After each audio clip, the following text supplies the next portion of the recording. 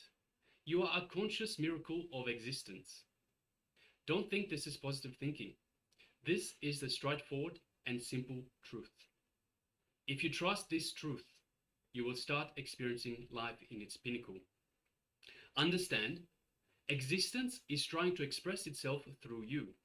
What you call your potential is nothing but the expression of existence through you. When you freely allow this, you will start realizing your infinite potential. When you start becoming the fulfillment of existence, you become flowing energy, which is what Swamiji calls living enlightenment. Living enlightenment is living with the flowing energy of existence, in synchronicity with its miraculous happenings. So yes, welcome. So with this wonderful beginning, from as Swamiji has revealed in the Living Enlightenment, and Swamiji says at the Living Enlightenment, the book which is being shown now, whatever has been said, whatever is being said, and whatever will be said, everything is there in this Living Enlightenment book. So, and before we move forward, request all the participants to download this book. We'll be giving you the link so that you can download as well, because this book, Swamiji's name itself is Living Enlightenment. So all the Swamiji has revealed, everything that has been said is being said, and what will be told, everything is there in this book. So now, as we are starting with this Paramashivoham program, it is not just a program, it is an initiation into experiencing the superconscious state of being. It empowers you to connect deeply with your consciousness and allow you to manifest divine powers, which is inherent within you. Through this journey, you will discover how to align your thoughts, emotions, and actions with your highest aspirations. So join us in this sacred journey. We will work together to awaken your potential and create the life that reflects your true essence. So let's embark on this journey of transformation and manifestation together. So shortly we'll be moving into a segment, Revelations by the Supreme Pontiff of Hinduism, introducing the Paramashivoham Level-1 program itself. But just before, I'd just like to give a very brief overview of what you can expect from this program. So first of all, we will go through a detoxification. So along the various years that we've spent living in society, we have taken on a lot of toxins within our body. So this program will work on every part of our being. So not just the physical body, all the other dimensions as well. But even starting with the physical body, all the toxins that are stored in your body, they are hampering you from living the life that you want, living the life that you want to manifest. So to start off with, we'll be looking at detox. We'll be looking at yoga. So why yoga? Yoga is union of the mind, body, and soul. It is getting your body aligned to your true self, being aligned in all the way that the body should be working. It will align you to hold the powers, the energy that Swamiji is infusing in us, in all the other, in the darshans, in the jnana segments. So I'll be going through jnana segments in a moment. To hold all the energy that is required to live the life that you should be living.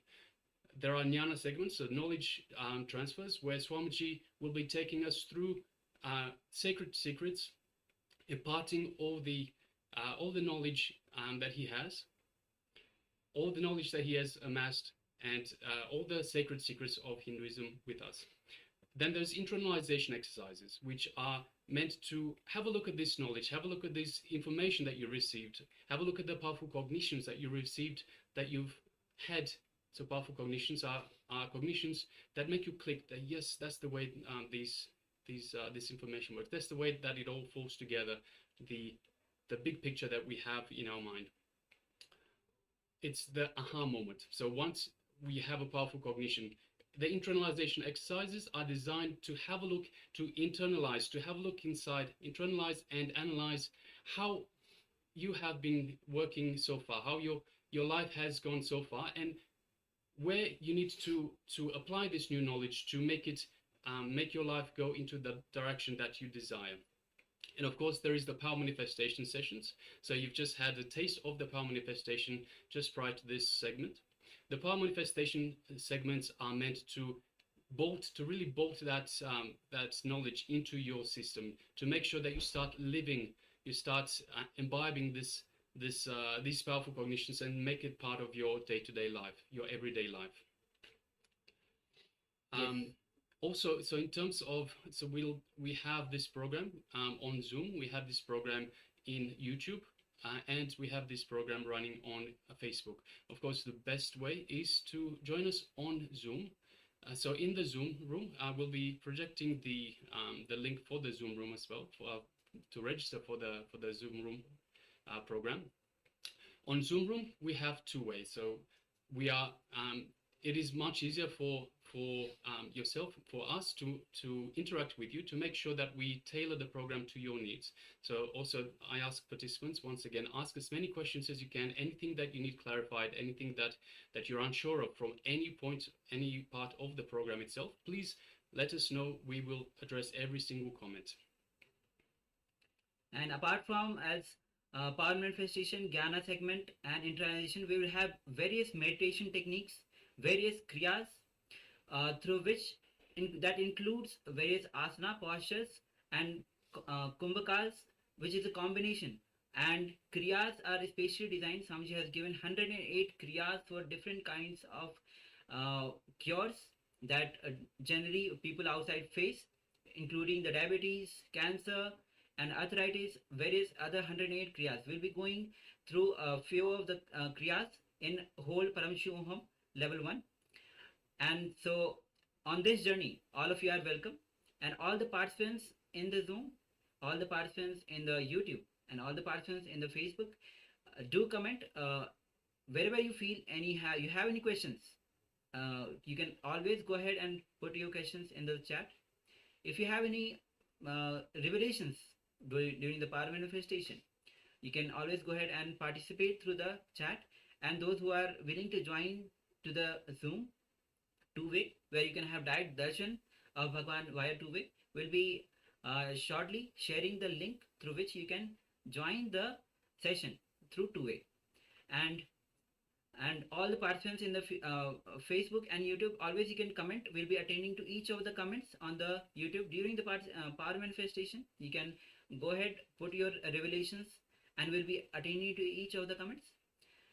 And yes, and any question throughout the sessions you have, please feel free to ask. Yes. Also, I request all participants to please make sure they have a pen and paper ready, so you can write down any powerful cognitions that you get, any technique, any meditation technique, or any kriya that is being that Swamiji is taking us through.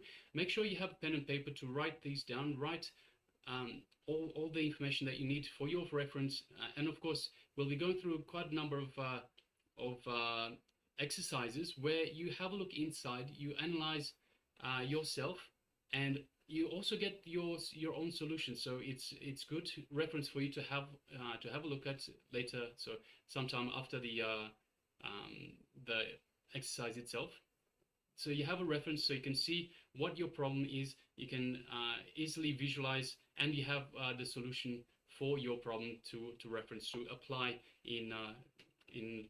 throughout your life. So we request pen and paper. Also, as part of the power manifestation, so we'll be going through a number of different power manifestations during the 21 days. So generally, most days will have different power manifestations, which include, for example, raising or decreasing the temperature of your own body, also blindfold reading, also increasing the size of an object, increasing the weight of an object, and so forth.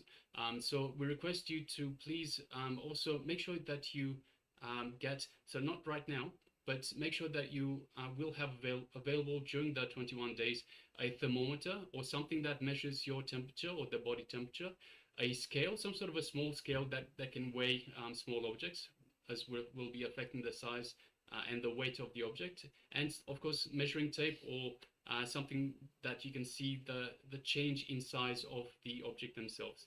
Any other items that are required, we will let you know during the program itself. So yes, so now let's get ready. I request all participants to please come to the space of listening. Request also, so I request all participants to please come on camera. So it is very important that you participate, you come on camera and interact.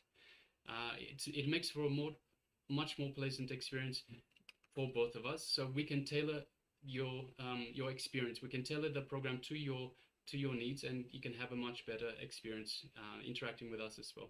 So request all participants that are currently not on camera, please come on camera. Also, when you are on camera, please make sure that you are clearly visible. So if your camera is switched on, but it's complete darkness in the room where you are, then we cannot see you. We don't know who we're speaking to. We can't interact as well. Yes. So let's get ready, and also have the cameras on as requested. Please switch on your cameras and be available throughout the sessions, as when you are totally involved. As this is going to be the first day of all of us, so we'll be going through how Swamiji will guide us throughout this program, how to attend the program itself, what is the space that you should carry to attend the program. So we'll be entering into the revelation by Swamiji, where he himself will be guiding us throughout this whole journey as from the beginning itself. So please. Yes, so just before we start, once again, it is our pleasure to have you with us, and we will guide you every step of the way. Thank you very much. And let's hear from the Supreme Pontiff of Hinduism, from Swamiji himself. Yes. So with deep gratitude and surrender to the Supreme Pontiff of Hinduism, let's begin this Paramashivoham program. This transformative journey of your life.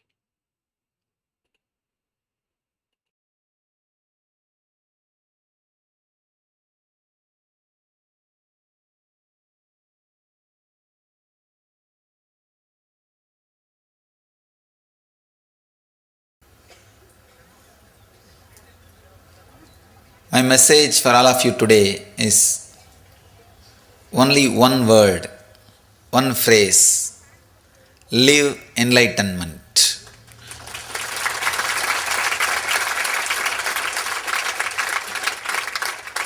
The Jivan Mukti. Understand,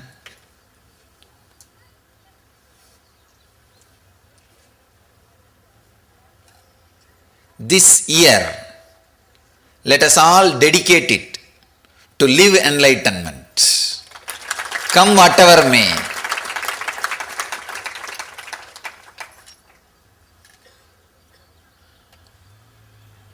But only bliss will come, nothing else will come.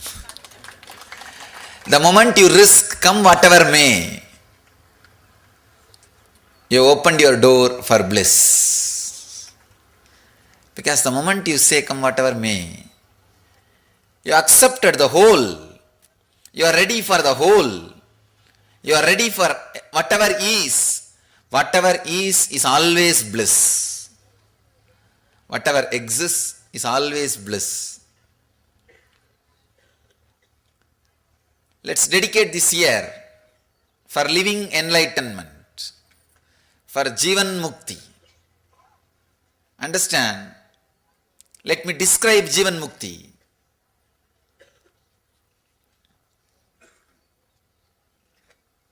Conflict-free life in the inner world and the outer world. Conflict-free living.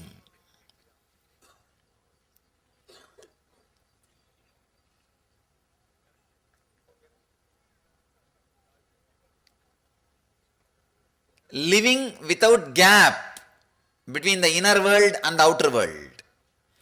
Either raise your energy, Shakti, to catch up with the outer world, or bring your Buddhi to catch up with the inner world. Raise your Shakti so that you can do whatever you want in the outer world, and raise your Buddhi so that you can accept whatever you have or whatever you are.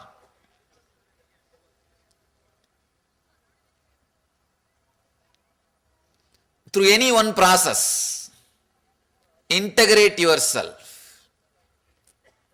Please understand, living an integrated life is what I call living enlightenment. Continuously living conflict-free life. Continuously living the beautiful, harmonious feeling.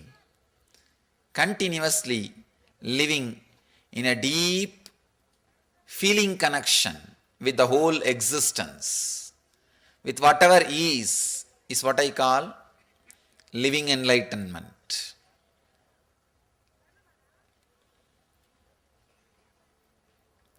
You have to put it in 4 words. Shakti, energy to change whatever you can, and Buddhi, intelligence to accept whatever is not needed to be changed, whatever doesn't need to be changed, and Yukti, clarity, understanding. However you change, the whole world is a constant, continuous changing dream. What you call as reality is a continuously changing dream. That Yukti, that clarity.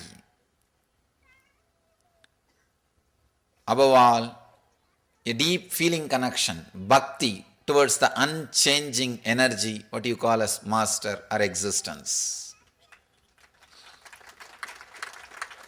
Shakti, Buddhi, Yukti, Bhakti. When you live all these 4 in the life experientially, you are living Jivan Mukti. You are living enlightenment. You are radiating Jivan Mukti. Shakti to change whatever you can means energy to work on your life. Buddhi to accept whatever doesn't need to change means clarity, intelligence. We don't have to change the whole thing. No need. Then you will be too busy with changing instead of enjoying. You don't need to change the whole thing. If you think only you will enjoy only when the whole world becomes yours or as you want, it can never happen. So no need to change the whole thing. Intelligence to accept whatever doesn't need to change. Ultimately, yukti, clarity. However you change, whatever you change, this existence, the whole thing is a continuous changing dream. With that clarity, you will have the ultimate inner healing or the ultimate rest or peace.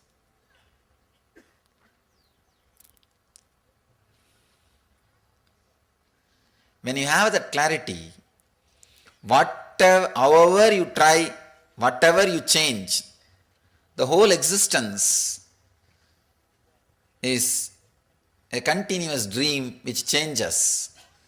Suddenly you will have deep feeling connection with one thing which does not change, which is eternal, Nitya Ananda. The feeling connection with that which does not change is what I call bhakti. When you live all these four experientially, it is mukti. Radiate enlightenment continuously. Please understand, I am taking you deeper, further into living enlightenment.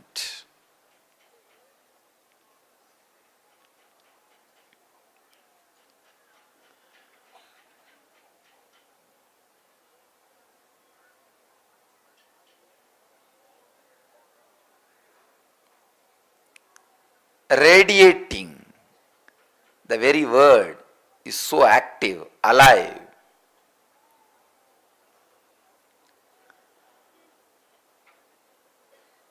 Not only you living enlightenment,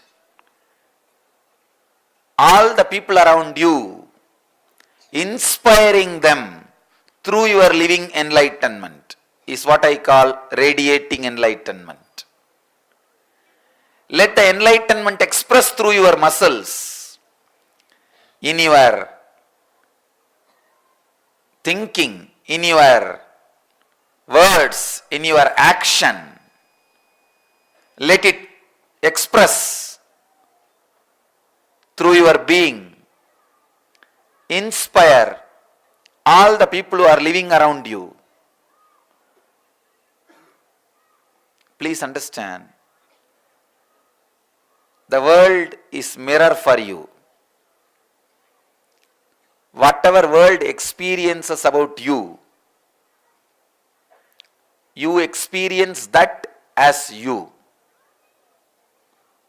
You continuously look into the world to know more about you, to have an idea about you. Now, create beautiful enlightened mirrors around you by radiating enlightenment. So that constantly you will remember you are not only living, radiating enlightenment. So take up this as the mission for this year. People around you should really feel the power of your enlightenment, the power of your Jivan Mukti. When I say the word living enlightenment, energy to change whatever can be changed, intelligence to accept whatever need not be changed. Clarity, however you change, the whole world is just one more changing dream. And devotion towards that which is unchanging. This is what I define as living enlightenment, Jivan Mukti.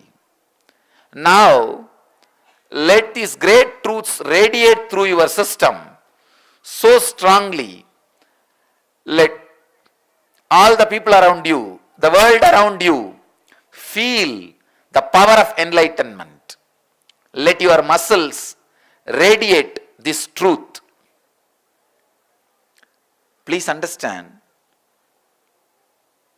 do not think there is so much of anger in me, suffering is in me, pain is in me. Don't think all these things are here. How can I be Jivan Mukta? You can never have a space where all these things are not there and feel you are a Jivan Mukta. No. You have to become like a Kala Bhairava who is dancing between everything. Jivan Mukta Sarira means anything swallowed should be digested and should become part of your body. Jivan Mukta mind means anything seen, you should be able to swallow, digest it, crush it and clear it. It should become wisdom. Any food swallowed should become energy, and anything seen should become wisdom in you. That is what I call Jivan Mukta Sarira, the body of enlightened and the mind of an enlightened. If you are living just in present, you have no freedom to correct your past and project your future. If you are living only in the past and future, you have no freedom to correct in present. If you are living in past, present and future, only then you have freedom to correct, freedom to amend and freedom to project. Understand? Living in present is not enlightenment. I am throwing a new light. I am breaking one ice, old pot. Living in present is not enlightenment. That's what we always think. Living in past, present, future simultaneously is enlightenment. Means in your present moment, the whole past, the whole future will be present. The essence of whole past, the essence of whole future will be in the present, is what I call living enlightenment. Intensity.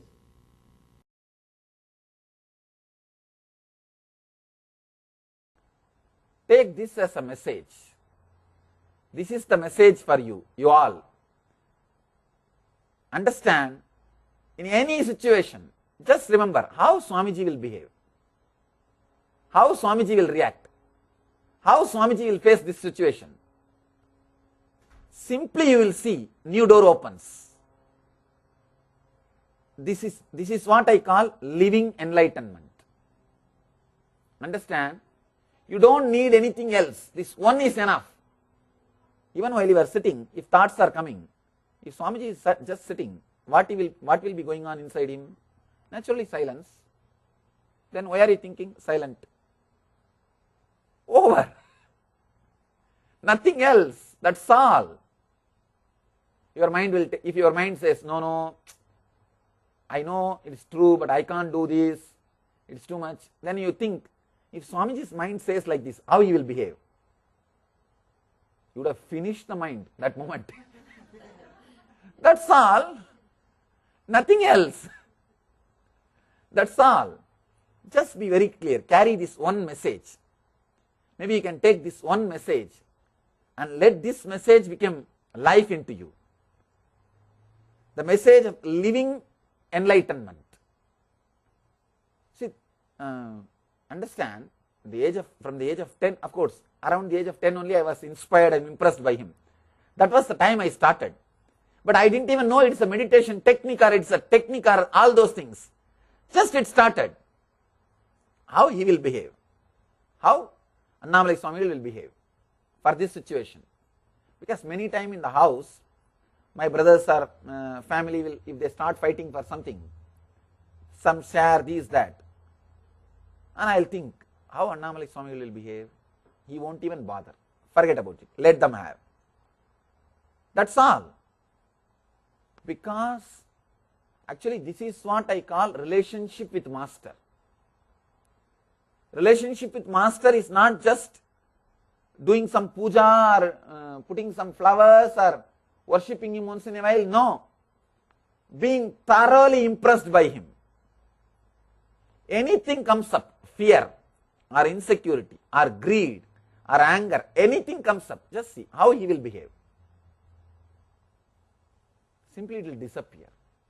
It will just disappear. A simple understanding, living enlightenment. Simple understanding enough, it will disappear. Nothing else is needed.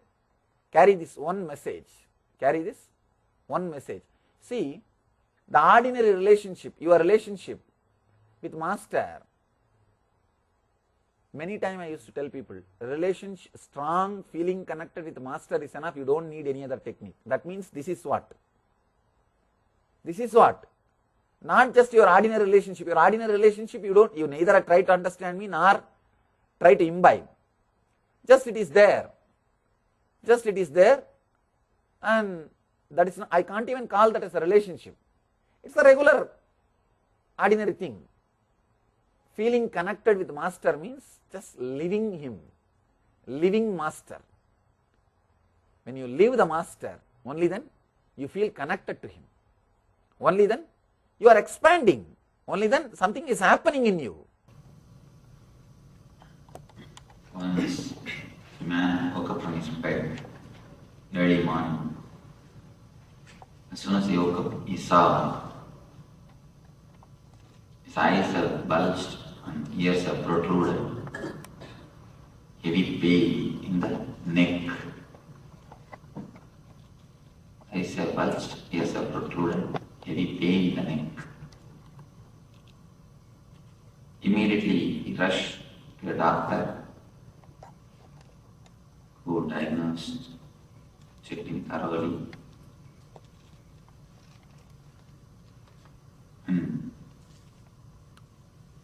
gave him some prescription and a warning. He said, it is a very serious problem. You should take these medicines for 6 months without even 1 day gap. The side effect of this will be, you will lose all your hair.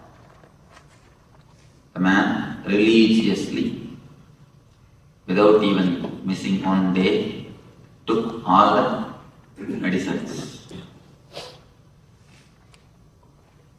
The side effect, losing all the hair, happened, but not the main effect. The problem continued. He went to the next doctor. Next doctor tried his best. Told, I think there is some serious problem in your left arm. It has to be amputated. What connection is there between the eyes and the ears or left arm only God knows. It has to be amputated. The suffering is so much, the man could not say anything except yes. He allowed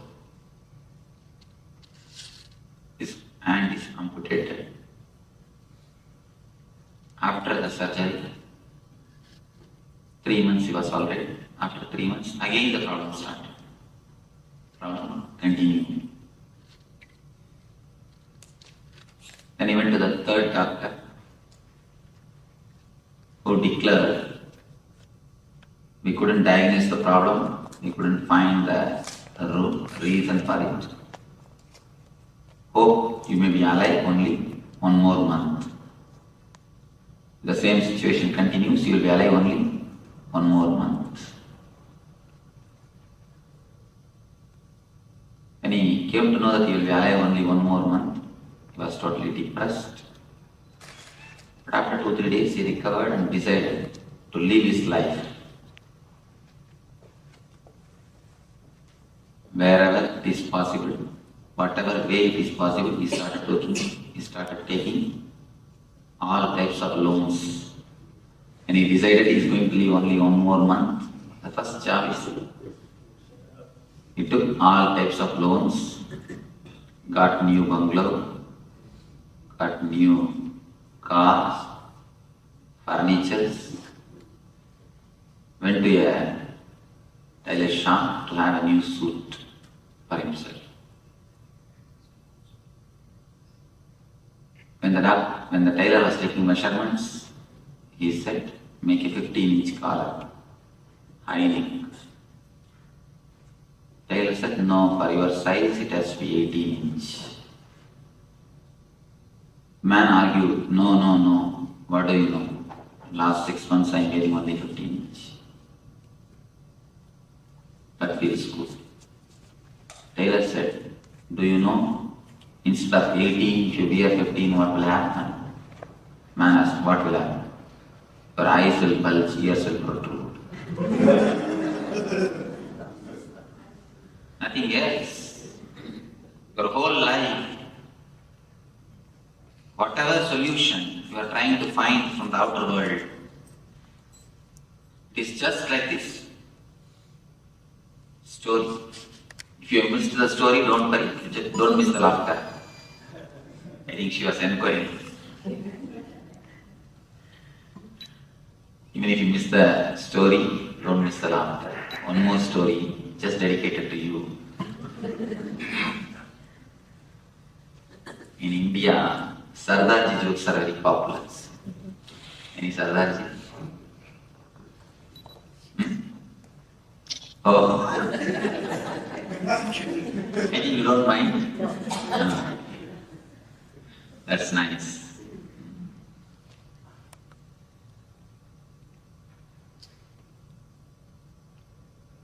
There is a competition. 100 jokes will be told. If you don't laugh, you will have $1 million prize. One man got into the stage, people have started cracking jokes. 50 somehow he could manage, but not more than that. He has to laugh. Next man could manage 70. Third, our hero got into the stage. He could manage 90. 95, yes. Smile, not even a laughter. Yeah. Beam of smile entered his face. His wife was sitting just in front of him. Started shouting, hey, keep quiet, $1 million. At least for the next 2 minutes, keep quiet. Only 2 minutes. Don't miss the $1 million. But somehow, finally, 98th joke, nothing could be done. He laughed. He laughed uproariously. And he came down. The wife inquired, what has happened? You waited patiently so long, you controlled yourself so long. What has happened? Last only 2 minutes, you could have managed. Why did you miss? He replied, no. Now only I understood the first joke. Even if you miss some jokes, don't miss the laughter. Don't laugh separately. Don't laugh separately after some half an hour. Let us go to the first story. Our life is nothing but the first story. The problem is just here, 2 inch, 2-3 inch. But you go around searching for solutions. You search exactly where the solution cannot be found. You search everywhere except yourself. If you just look into yourself for a second, for a moment, only the 2 inch of relaxation, nothing else, just the 2 inch of relaxation, the whole problem would have been solved. There would be not only solved, dissolved. Instead of that, You go on asking for solution from all possible astrologers, all possible temples, all possible masters, all possible palm readers, or whatever way it is possible, you try to find solutions. You go on searching for solutions in so many places, so many ways, but except looking into yourself. If you just look into yourself for a moment, I don't say to enter into your being totally, just for a moment, then you will see so many things gets transformed by itself. These 2 days, you are not going to do anything else except looking into yourself. You are given space to look into yourself. Just to look, just to see, just to turn inwards. You are given a chance, time and space to look into your system, into your being. So here, I wanted to give you a few tips to use these 2 days maximum. Few points to be remembered, to have the maximum benefit, to have best out of this 2 days program. The program is called Ananda Spurana. The meaning of that word is bliss flowering. In the Spurana word, exactly there's no translation. It can be translated as a fountain. Like a fountain, bliss or the energy is continuously bubbling in you, flowing in you, happening in you. Only thing, you hide it. You don't let it happen to you. Now, for these 2 days, you are asked, you are requested to take away your hands. Allow that joy to happen. Allow that bliss to happen. Just to have a taste of that ananda, taste of that bliss. The program is designed to have a taste of your inner being, taste of your inner bliss. You can attend this program in 3 ways. One is just intellectually. If you just take this class as an intellectual class, you will learn a lot. You will learn a lot. Intellectually means just sitting with your head, nothing else. Just your head will be concentrated. If you want to take the intellectual knowledge, just the head is enough. Nothing else is necessary. You don't need anything else. If you are alert without sleeping in the class, that's enough. Nothing much is necessary. If you feel like sleeping, the last row is reserved for you. You can go there and sit and sleep. Please don't sleep inside the class. Not for your sake, at least for my sake. Why I say my sake? A small story. Once, a taxi driver from Chennai, anybody who had been to Chennai, who lived in Chennai? Then you will understand. Taxi driver in Chennai, they lead you directly to hell. A straight way to hell. They don't take you by shortcut or they don't take you by the long route or anything. Direct way to hell.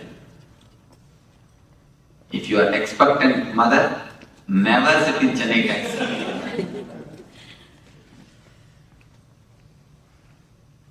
And roads are also specially designed. Roads are also specially designed. The drivers are specially trained. Anyhow,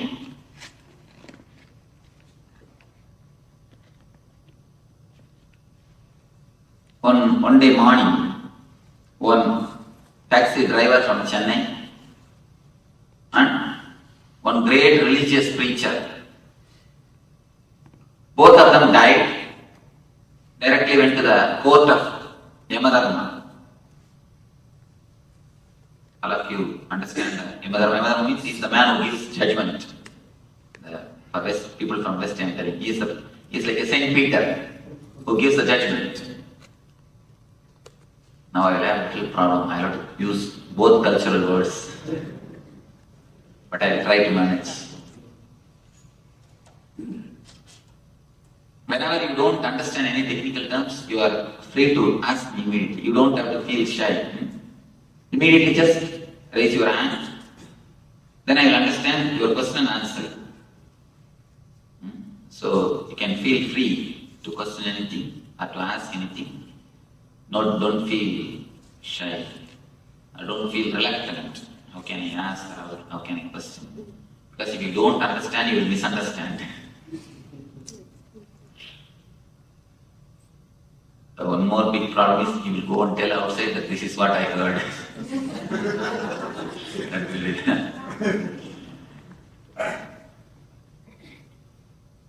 both of them, the great religious preacher and the taxi driver, both of them reached Yama's court for judgment.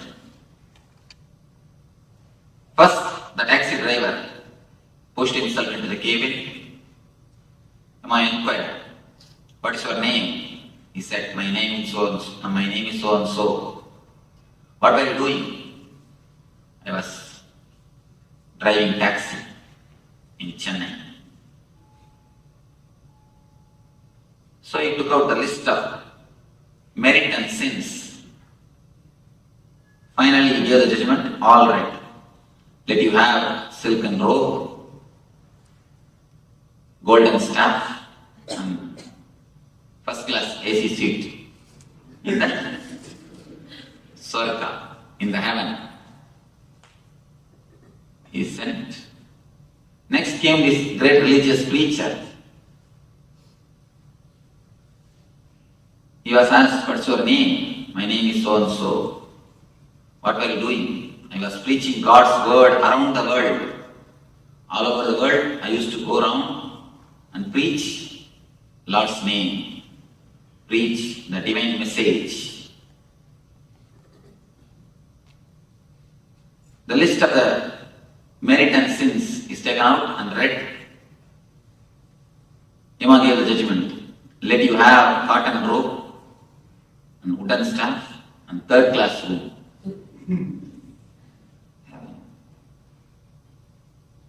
The preacher got terribly angry, annoyed. He started shouting, "I'll sue you." Maybe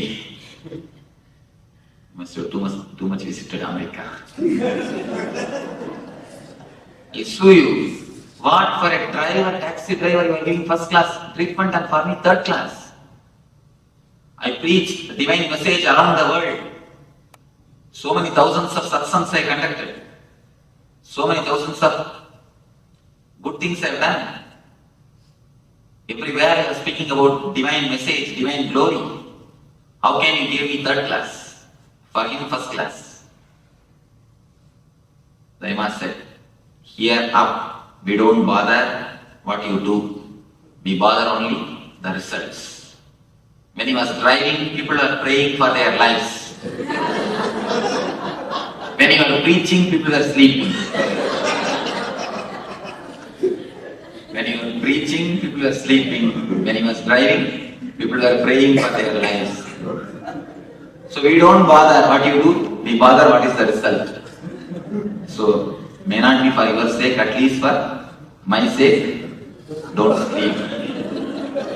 Otherwise, when I go there, I'll be given the staff and third class room. At least for my sake, don't sleep. If you feel like sleeping, sit in the last row so that I will have argument. No, they have not slept in my class. They were sleeping only outside the room, outside the class. I can save my face. If you just a little attention, that's enough. The class will be useful to you as an intellectual class. You may learn a little bit of knowledge. But by that, you are having only the 33% of the benefit. Not more than that. Not more than that. If you attend only as an intellectual class, when you go out, you will tell, this Swami is a very great orator. How nicely he speaks. Only that much. That is not going to help you. That's not going to give you the total result. Next thing, you can attend with a little bit of heart, emotion. You may be searching for some meditation. You may be thinking, you might have heard about meditation somewhere in some book. And that is now, in modern day, that is the best-selling ideology. So somewhere you must have read. So you are thinking, I should go for some meditation.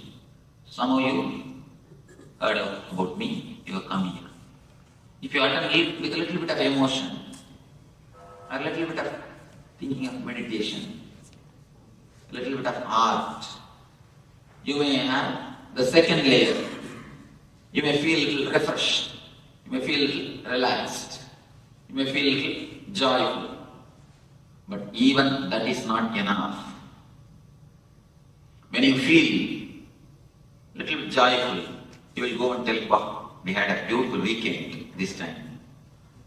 It was really a nice weekend. But even that is not enough. Only when you attend with your whole being, only when you put your whole effort, then you will see something new happens in your being. Only then you will really have all the 100% benefit.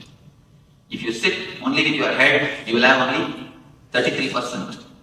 If you sit with your heart, a little bit of involvement, you will feel only the 66.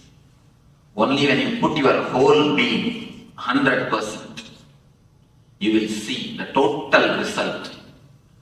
Or you will attend, you will take this as a spiritual program. The whole being can be touched. A real result can happen.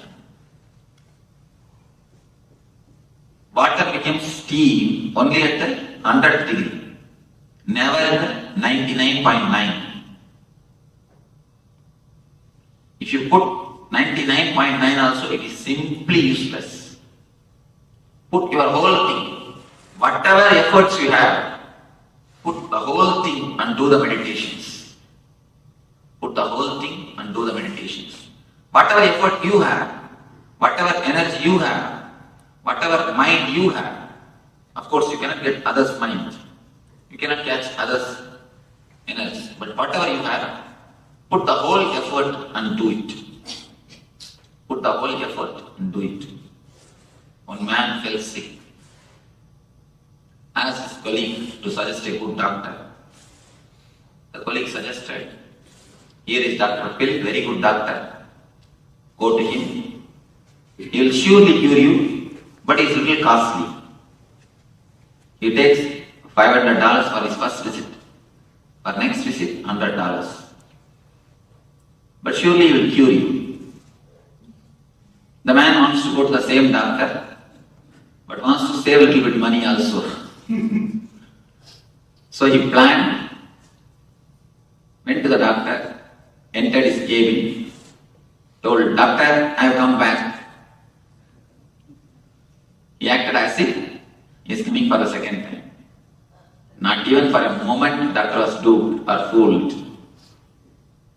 He quickly checked in, and after a few minutes he declared, oh, continue the same medication which I gave last time. Continue the same medicine which I gave last time. See, when you try to say, you get only that much of result. You get only that much of benefit. Not more than that. So only when you put your whole thing, you get the total benefit. So put your whole effort. Whenever the meditations are practiced, don't reserve your being off and don't reserve your being or the head or anything, understand the instructions and put your being totally, put your whole effort. Otherwise, you will see. You will be having only the intellectual knowledge. Of course, it's not worth having. It is, but it is not total. It is not total. Just to have the intellectual knowledge, you don't have to come here, sit in front of the computer, or sit in front of some professor. They will speak, they will tell you in a much better way. They will at least tell you in your English. I am speaking in my own English. I am sorry about it, but I know only this much of language. There are many people who are much better orators than me. There are so many ways to get the knowledge. Just sit in front of computer. Nowadays, there is no need even for any professor or anything. Just sit in front of internet. You get all the information, but it will be only intellectual. If you attend this class also, only with your head, only with your attention, it will be nothing more than intellectual. If you attend with a little heart, little love, sympathy for me, oh, he seems to sound logical. He seems to be a little honest. Let me see what he says. That much of sympathy. With that, if you sit, of course, you will taste some one meditation. You will have the taste of one meditation. You will feel a little relaxed. You will feel a little joyful. But only when you put your whole being, you really feel the bliss. You really feel the transformation. You really feel that something new has happened to you. Only then you feel some new experience it is. Here I am not teaching only by words. I am teaching more by energy and the methods, more by the techniques. So please don't miss even one technique or one session. Don't miss even one technique or one session. Put your whole effort. Both of them try to possess you. Then problem starts. Your mind will never let the meditation to happen to you. It will try all its best to disturb you, to distract you. Don't bother about it. Put your effort. Don't bother about the mind. When you are asked to practice some techniques, there are many techniques which are going to be practiced. Either deep breathing or humming, or there are many techniques going to be. When you do the deep breathing and after 1 or 2 minutes, you will feel, no, I feel I may faint. I think I am not feeling well. Last 2-3 days I had a slow fever. I think I am having a back pain. Let me rest for this meditation. Let me do the next meditation. Mind will give all its reasons. Please don't listen to the mind. Even if you faint, don't bother. Volunteers are here, will take care of you. Will sprinkle water and wake you up. Make you again meditate. Don't think by fainting you can escape. No. Again you will be made to meditate. Yeah. Small incident which happened in the Zen monastery.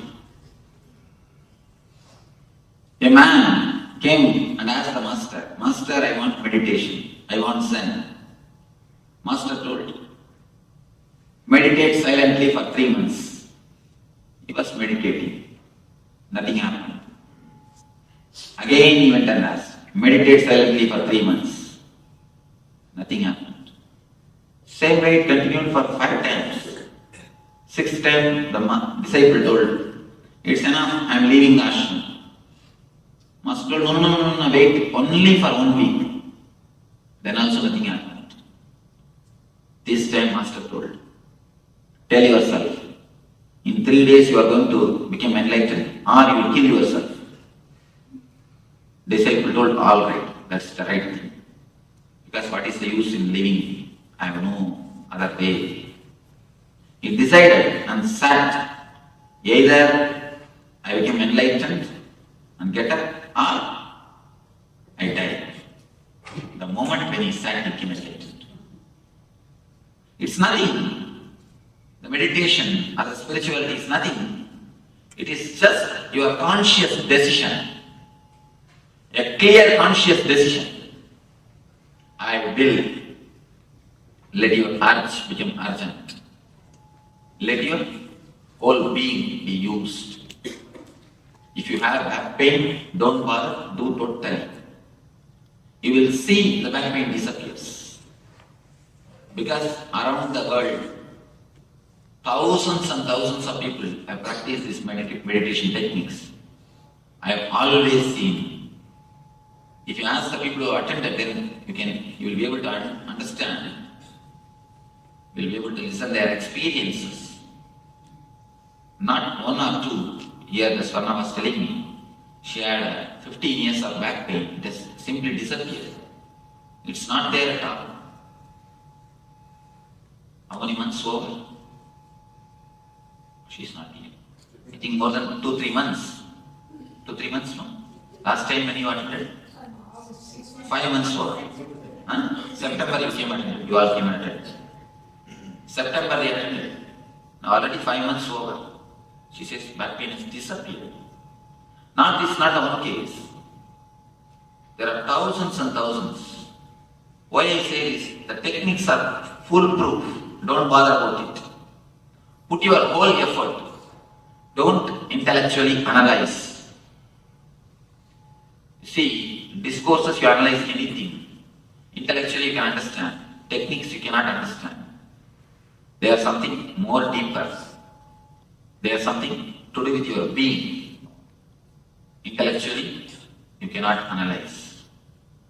Intellectually, it's difficult to understand. So, put your whole effort, then you will see the result happening in your system.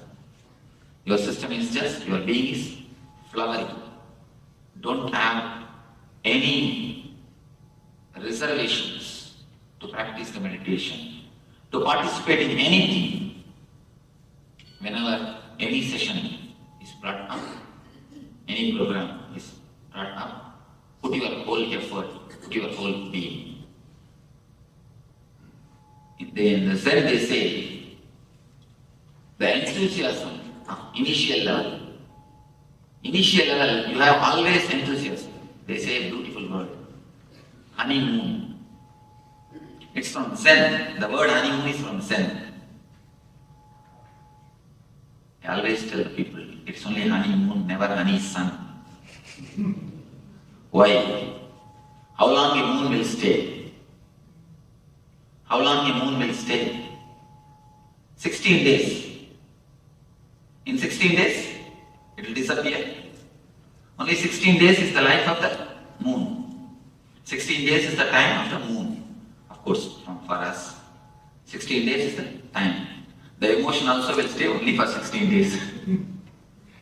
That is why it is honeymoon, never the honey sun. They say the moon of the enthusiasm of the honeymoon, the initial enthusiasm. Anything when you start, you have a tremendous enthusiasm.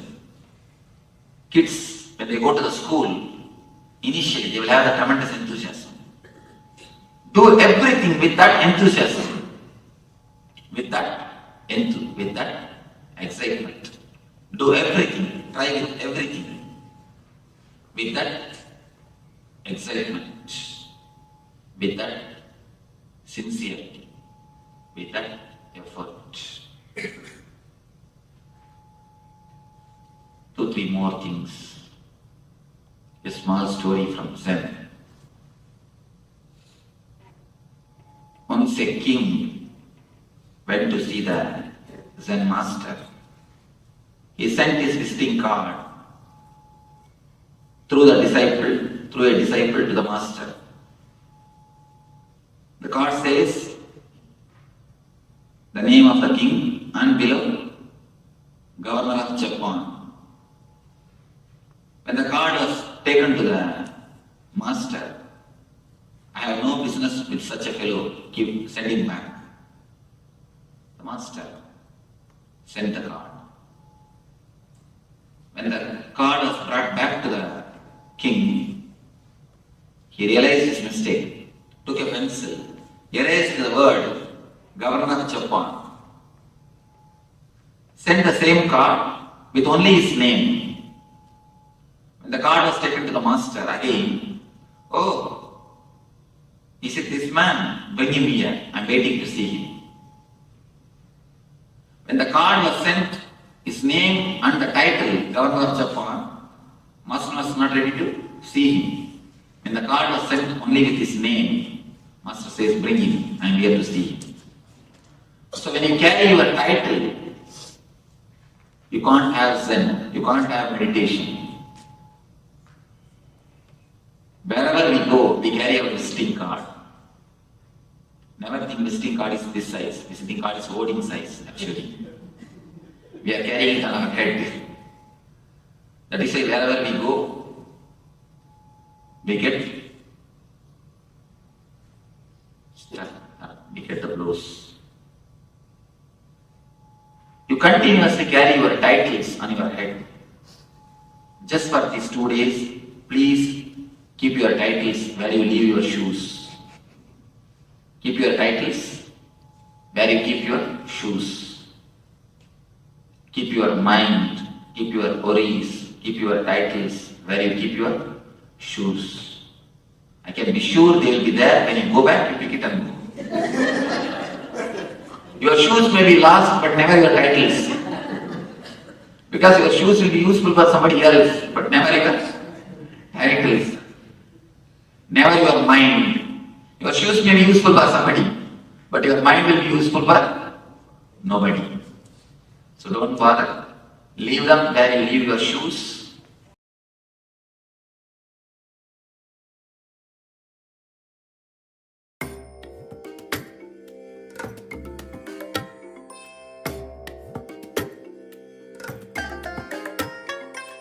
I bless you all. Let you all open all your 3 eyes and manifest the powers of Mahasudashiva. Om Nityananda Paramashivoham. Om Nityananda Paramashivoham. Om Nityananda Paramashivoham. Om Nityananda Paramashivoham. Om Nityananda. Yes, welcome back. So that was a wonderful revelations, wonderful introduction by the Supreme Pontiff of Hinduism, by Swamiji himself, to the Paramashivoham program. So I hope you've all taken notes. So once again, I request all participants to make sure that you have pen and paper ready. And as you listen to the various revelations from the Supreme Pontiff of Hinduism, write down any notes, any powerful cognitions, any clicks, or what we call aha moments. When you go, aha, that's what it means. That's how it works. So I request all participants to please make sure that you have the pen and paper along with all sessions, and please make sure you take notes, and especially powerful cognitions. So powerful cognitions, you can review them later at a later time and remind yourself of the powerful cognitions that you received during the jnana segments, the exercises, whatever it might be. So just a couple of things from the video, from the revelations of the Supreme Pontiff of Hinduism. So attend the program with your full being, with 100% of your being. So Swamiji says, if you only attend with 33% of your being, you will only get that much from the program. So attend every single program, every single segment of the program, every single thing. So put some effort in, and make sure that you attend every single part of the program. So as much as possible, make some effort, because you will get the full benefit. So the more you attend, the more you participate, the more you put your full being into the program, and you imbibe the knowledge, you imbibe the exercises, you will get the benefits. So if you only attend one or two programs here and there, you would only get that much benefit. So please make sure that you attend with your full being. Also, Swamiji says that in this program, he teaches by methods, technique, but more importantly, through body language. So through the body language of Swamiji, and through the energy transmissions, energy and knowledge transmissions and transfers. So it is important to make sure that you pay attention. You come to the full space of listening every time that the knowledge transfers are occurring, in order to imbibe all this information. And yes, so put the effort. And of course, Swamiji points out that the mind will try to distract you. It is important, do not listen to your mind. So your mind is not your friend. Your mind is not your true self. So your true self is Paramashiva. So your true self is the divine being that is inside you. So Swamiji beautifully says, we are spiritual beings having a human experience. We are not human beings having a spiritual experience, but we are spiritual beings having a human experience. So our true self is the divine self. So the mind itself will try to distract us, will try to bring us back down to the physical plane, to the human plane, will try to play tricks on us, will try to say, oh, I don't feel like it right now, and so forth. So Swamiji beautifully gave the example with the meditation. You try to skip the meditation technique because you don't feel like it. Your mind is telling you you're tired. Your mind is telling you, let's get distracted. Let's have a look at this. Let's have a look at that. When you come back, another meditation will be waiting for you. So you cannot escape. So please make sure that you attend everything with your full being and do not let your mind distract you. So yes. Now let's move on to the next. Yes. So as Swamiji says that there are many great orators who are having many great orator skills, but because you are here, Swamiji himself is Paramashiva. You are his presence, as all the techniques, meditation techniques, kriyas and intras, jnana segments that you're going through, it's not just the his presence is alive in every single thing. He has infused his consciousness into every technique, meditation techniques, kriyas. So it's not just the kriyas alone. His presence is available. That is what is incarnation. When he has come down to give the super conscious breakthrough, and all of us are here for the same reason. And moment we start having this on this journey, as we are going through to have the super conscious breakthrough, well, whatever we want to manifest in our life, it can be in terms of health, wealth, relationship, or any other dimensions of life. So Swamiji says, be fully present, totally get involved.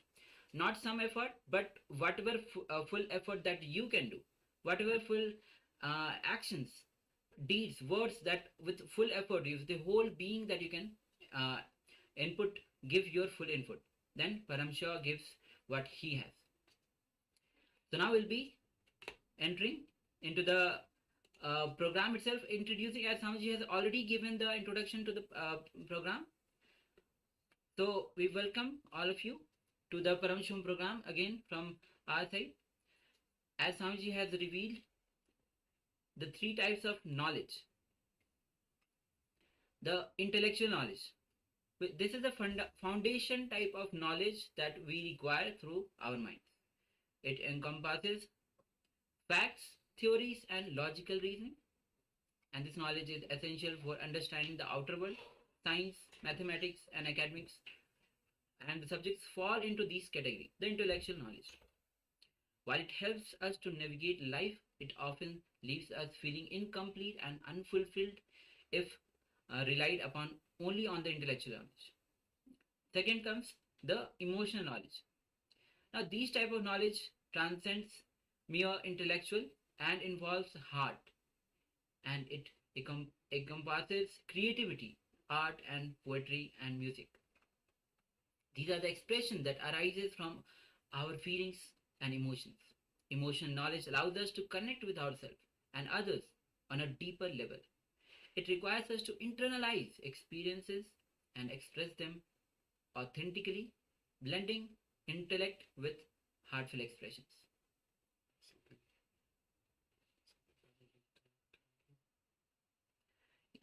So I are requesting all the participants to switch on their cameras, be totally involved.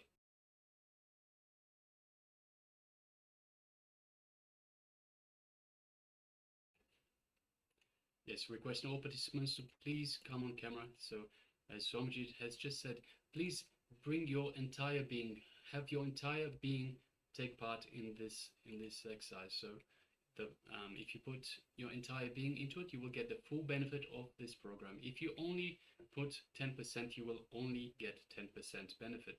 So I request all participants, please come on camera, please take part, and please come to the space of listening.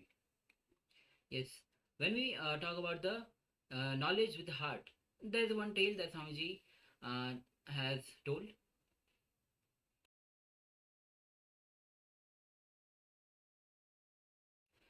So Swami says, one potter is doing the pottery work, makes pots, and his son also picked up the art, started making pots. Somebody asked him, how did you learn this from your father? He said, no, I did not learn, I just picked it up. Seeing every day what he is doing, I picked it up. So if you have to learn something from the heart, like music, it can only be taught through the Hindu education system, because it is rooted in the consciousness, the full involvement from the being itself. The great musicians that has happened in the system are trained by the Gurukulam system. Gurukulam system, those who don't know, is the Hindu educational system or Vedic educational system which is quite prevalent. It was whole the ancient India where it was used, Gurukul system.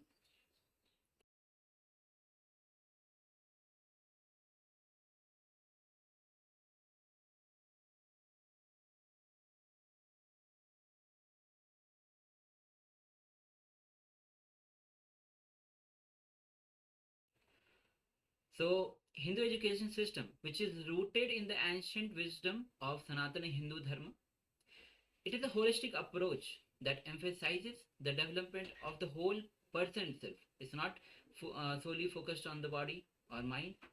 It is a whole person, body, mind and spirit.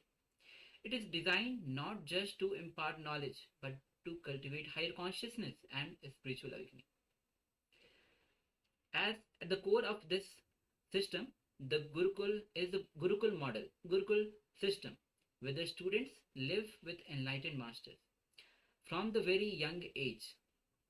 So once again, the core of this system is Gurukul model, Gurukul system, where the students from the very young age live with the enlightened master. This immense environment allowed for the personalized learning through direct experience and mentorship. Student learned from 64 Vidyas. Vidyas means the knowledge, means 64 types of knowledge, encompassing various disciplines such as arts, science, philosophy and spirituality. So Hindu education system also prioritized values such as simplicity, humility and service. It encouraged students to engage with their community and contribute positively to the society. And temple is quite prevalent in Hindu system, Hindu lifestyle, and it serves as a center of learning, fostering an ecosystem where knowledge flourishes through discourses, debates and collaborative exploration. And moreover, this education system has recognized the importance of experiential learning and self-discovery. It aims to awaken the innate potential within each individual, guiding them towards self-realization and enlightenment itself. Yes.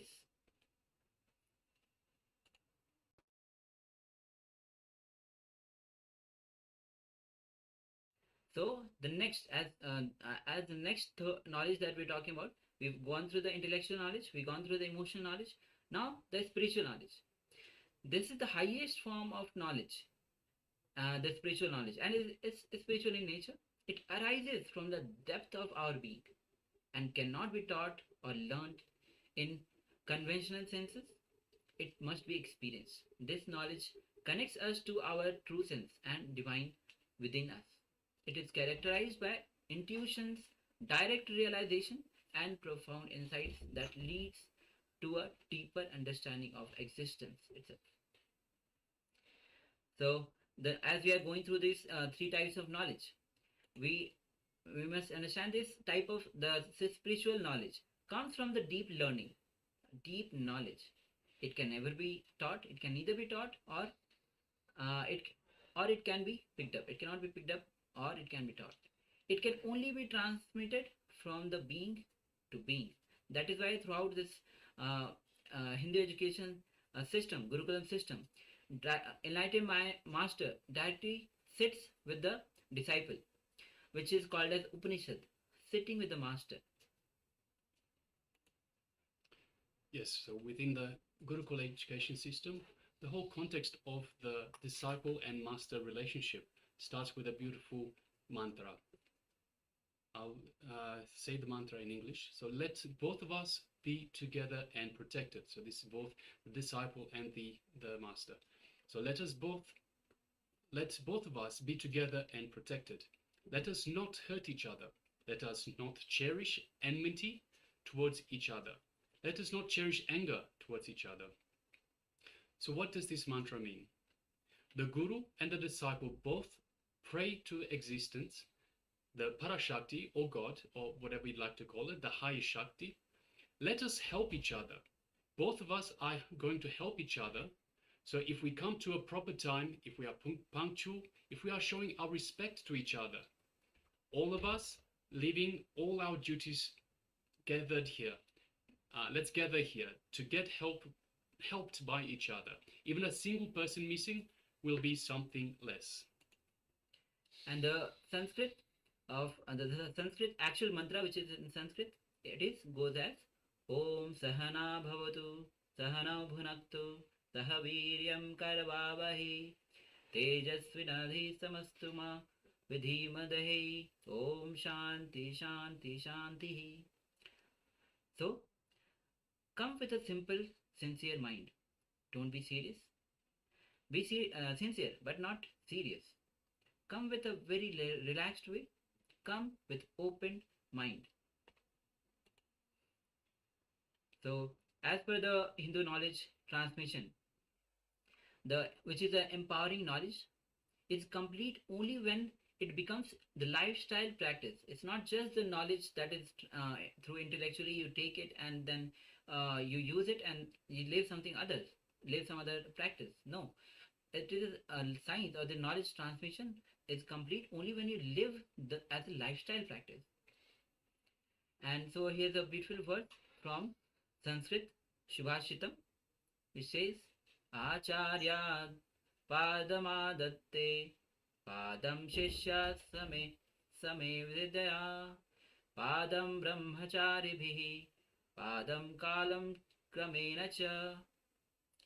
So translation of this beautiful verse goes as: one gains 1/4 of the knowledge from the Acharya, 1/4 of knowledge from self-study or an intellect, and another 1/4 from his classmates, friends, and the remaining 1/4 is gained as a person becomes matured as time passes.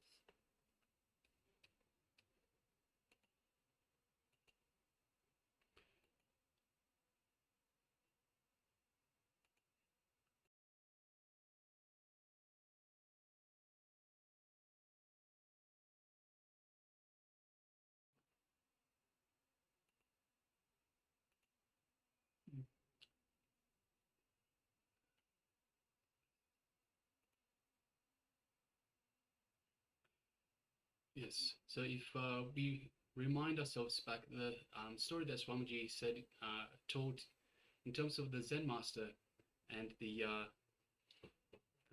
governor that came to see him and send a slip with his name and his title, and upon seeing the the slip with the man's name and title, the Zen master returned it back. Said, "I have nothing to say to this person." Then the person immediately, so the governor immediately had a look when he received it back, scrubbed out. So he was an intelligent man, scrubbed out the title and just had the name itself and sent it back to the Zen master. So reminding this one, when the Zen master received the slip of paper, said, "Ah, yes, this man. I have been waiting to speak to this man." So what exactly does this story mean? So see, these posts, these powers that the outer material wealth, the outer world designations and labels, if we hold them behind or in front of our names, we'll realize that these are just labels. Whatever may be our post, whatever may be our power, our position, whatever is our status, we need to just keep those things outside. As Swamiji said, we need to keep those outside where we keep our shoes. We need to come inside with a simple mind, with an innocent mind. So with an empty cup. As another story goes, if you have a full cup of tea, then you can't add any more to it. So you need to first empty the cup to allow the new tea to come, another tea to come inside. So we need to have an empty cup, an empty mind, an innocent mind to be able to imbibe this knowledge. So to have space for this knowledge to be put into the cup. When we are innocent, we are able to pick up so many more things. So as we are entering, today is the first day, we are just starting. So when you are entering into this Paramashivoham, leave all the identities that you carry. Come with simple innocence. Any identity that is coming on your way, just drop it. Only then you will be able to smoothly transition into this program, and you will be able to gain so much from the program. Now we'll be entering into listening. Swami says, neither listen with doubt nor listen with faith, listen with trust. It means if you listen with doubt, you will forget it. If you're not able to, the words will not be able to go inside. So with doubt, all the words that you are hearing, it will not go inside you. You will just hear and waste your time. If you listen with belief, you will listen. There's nothing wrong with that, but you will not practice. So the so-called believers are the people who will be afraid of the whole world but not do anything. Yes, trust means energy. It means the energy, the ability to translate teachings into practical life. So when we listen, we keep it as a hypothesis, and we see whether it works out or whether it doesn't work out in our life. So we just keep the mind open. We keep an open mind, an innocent mind. And when we trust, then we start also practicing it. So as once again, if we doubt, we won't practice. If we believe, we won't practice. But if we trust, so we listen and we trust, we see it as a hypothesis and we try it out, we practice it. So that's why trust. Listen attentively and with trust. So as we are going through the program, we'll be introduced to 11 plus specialized subjects on cosmology, Ayurveda, astrology.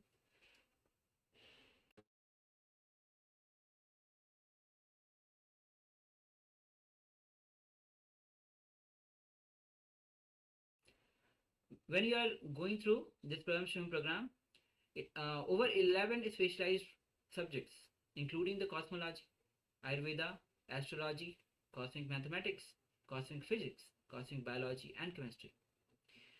You will get acquainted with over 11 scriptures, which includes Upanishads, Bhagavad Gita, Riga Veda, Patanjali Yoga Sutra, Ashtavakra Gita, Kamika Agama, Sarvogyanatana Agama, and Rigendra Agama, and Sri Guru Gita. And 11 over extraordinary powers, 150 over meditation techniques throughout this whole 21 days of Paramashivoham program.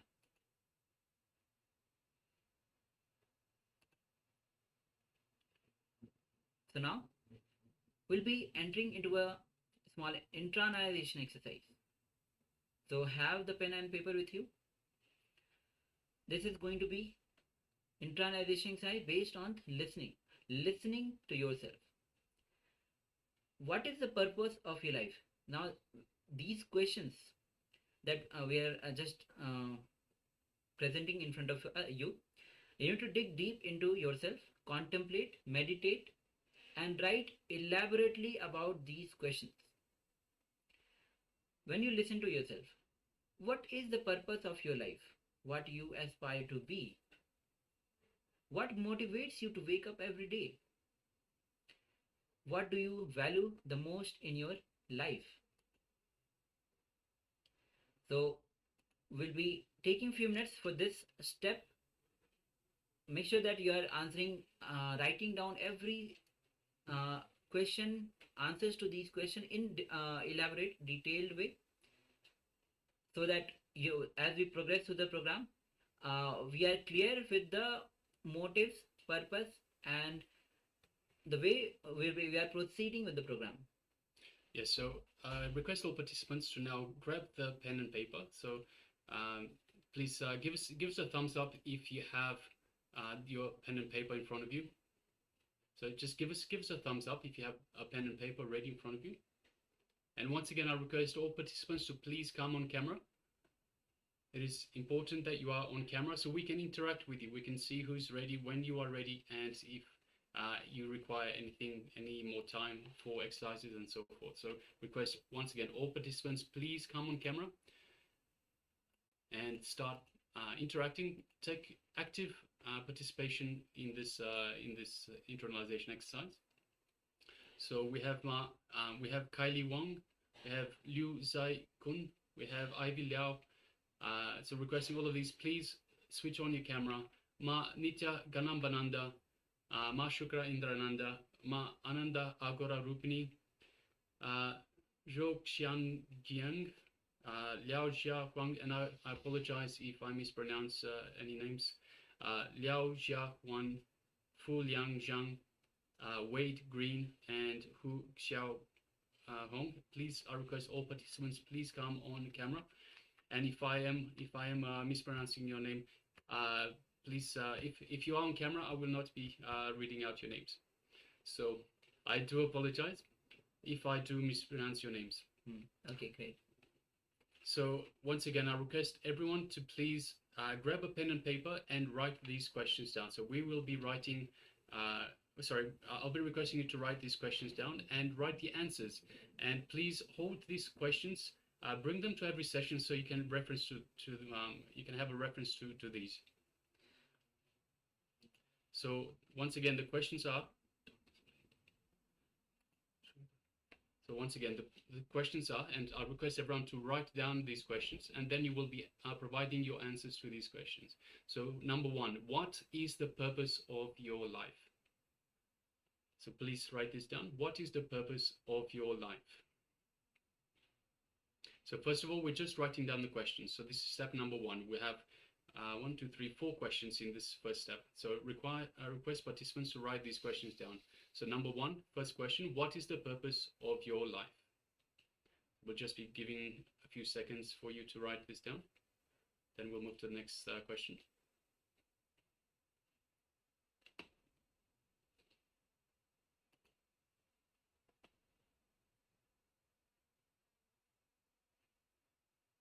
Then question number 2, what do you aspire to be? What do you aspire to be? What do you want to be? What would you like to be? So what do you aspire to be?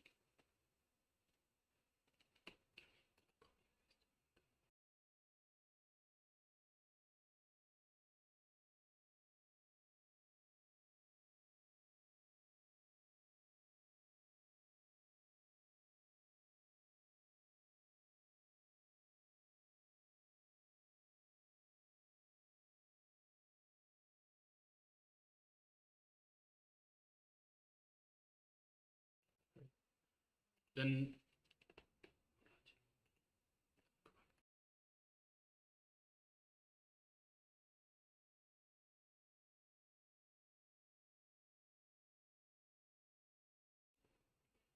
Then what motivates you to wake up every day? So please write this down. What motivates you to wake up every day? So in a little while, we'll be pasting these questions in the chat box as well. But for now, just please take a moment and write these down. So third question is, what motivates you to wake up every day?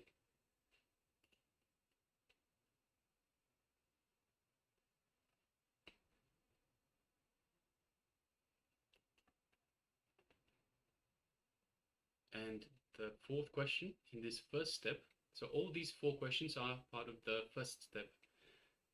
So the fourth question is, what do you value most in your life? What do you value most in your life?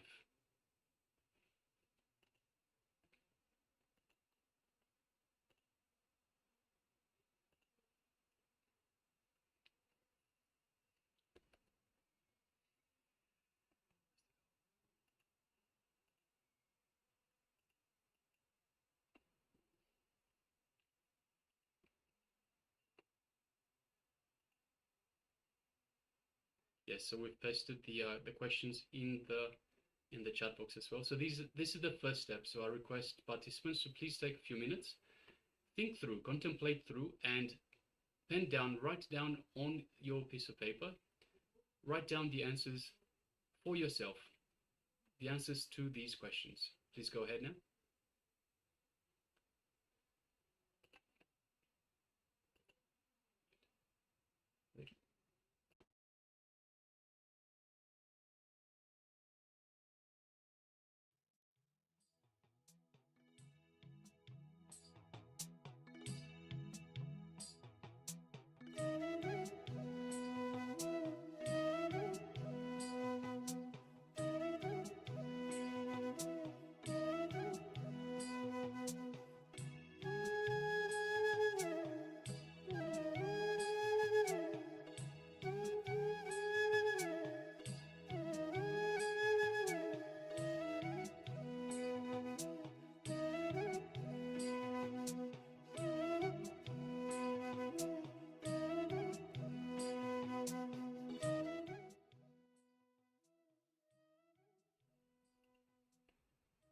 And requesting the participants who have not yet turned on their cameras, please turn on their cameras, be fully available, and start answering to these questions. We have put the questions in the Zoom chat,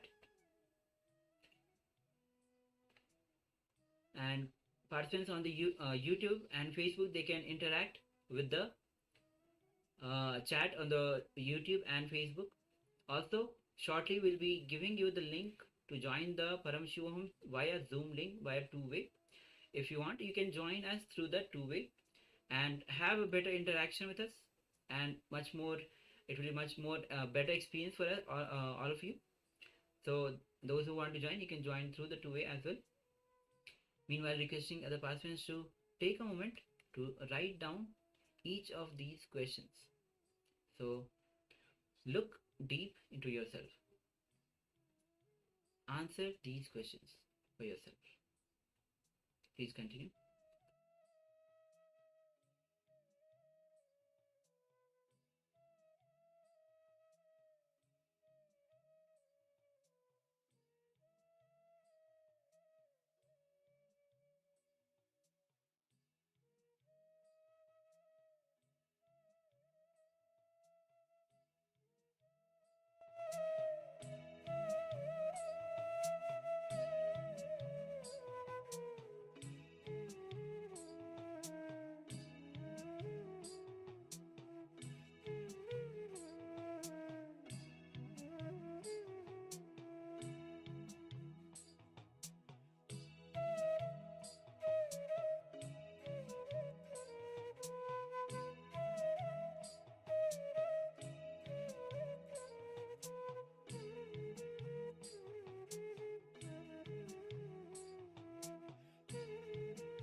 Yes.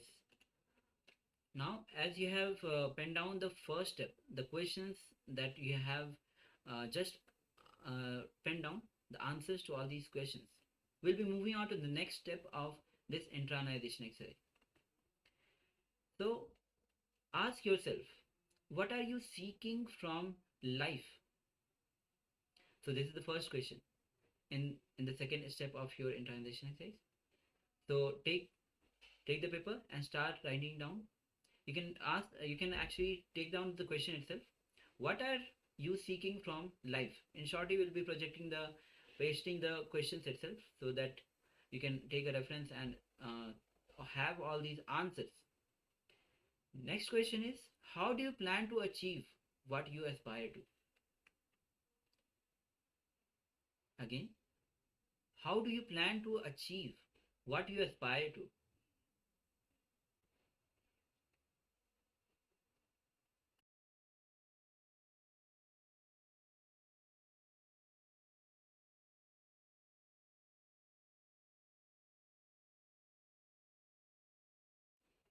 Again, the first question, what are you seeking from life?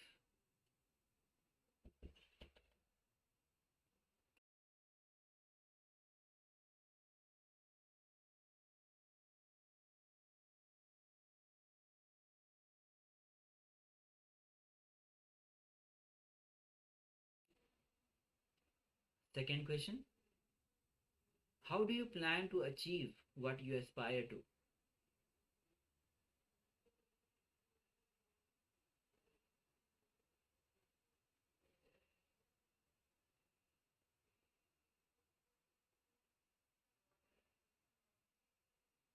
Again, how do you plan to achieve what you aspire to?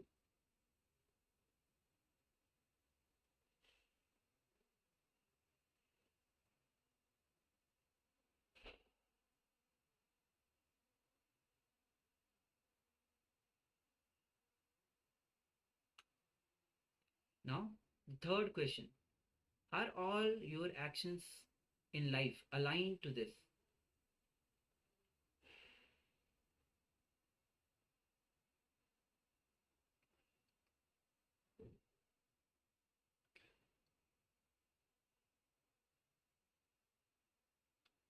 Again, are your all actions in life aligned to this aspiration and what you aspire for, what you are seeking from life? Now will be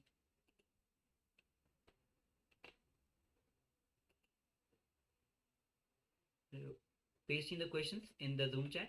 You can have the reference and start answering these questions.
All right, so let's now move on to the third step. So once again, write down these questions. So for this third step, what are you seeking from the Paramashivoham Level-1 program? So repeat, what are you seeking from the Paramashivoham Level-1 program? Please write it down. What are you seeking from the Paramashivoham Level-1 program?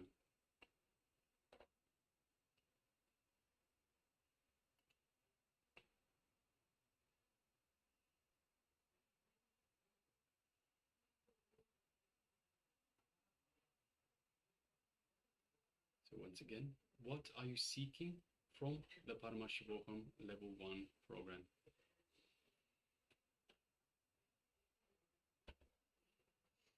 The next question, what is your reason to attend this program? What is your reason to attend this program? So please write down all questions.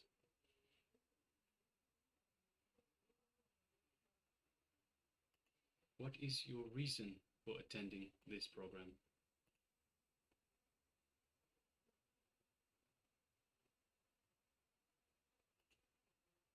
And third of all, what do you expect to get from this program? So what do you expect to get from this program? Please write it down.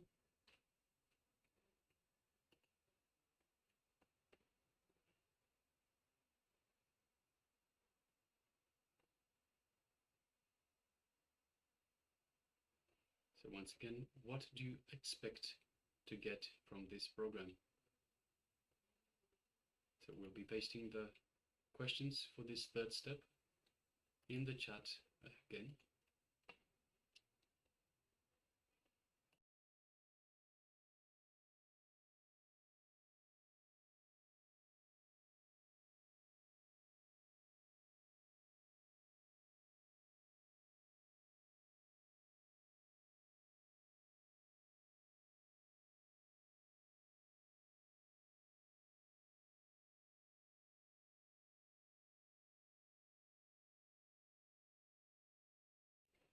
Yes, so please take a few minutes and answer these questions.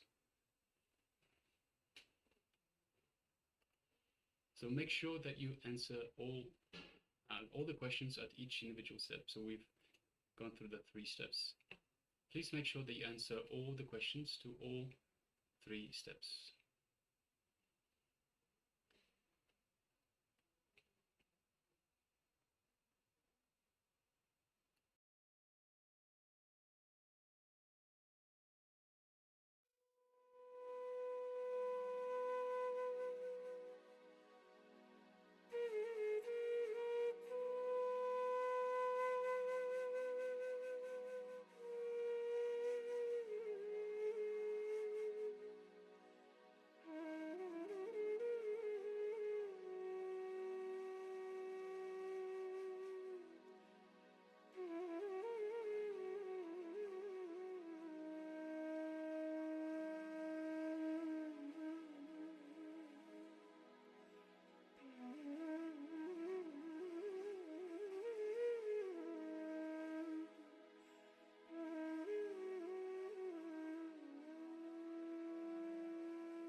So continue to write down and let us know once you are done. And if you have done, please, you can raise your hand. Let us know that if you have completed this intransition exercise.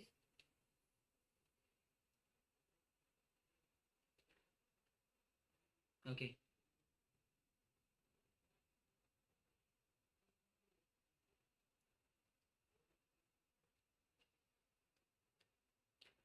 Okay, so we have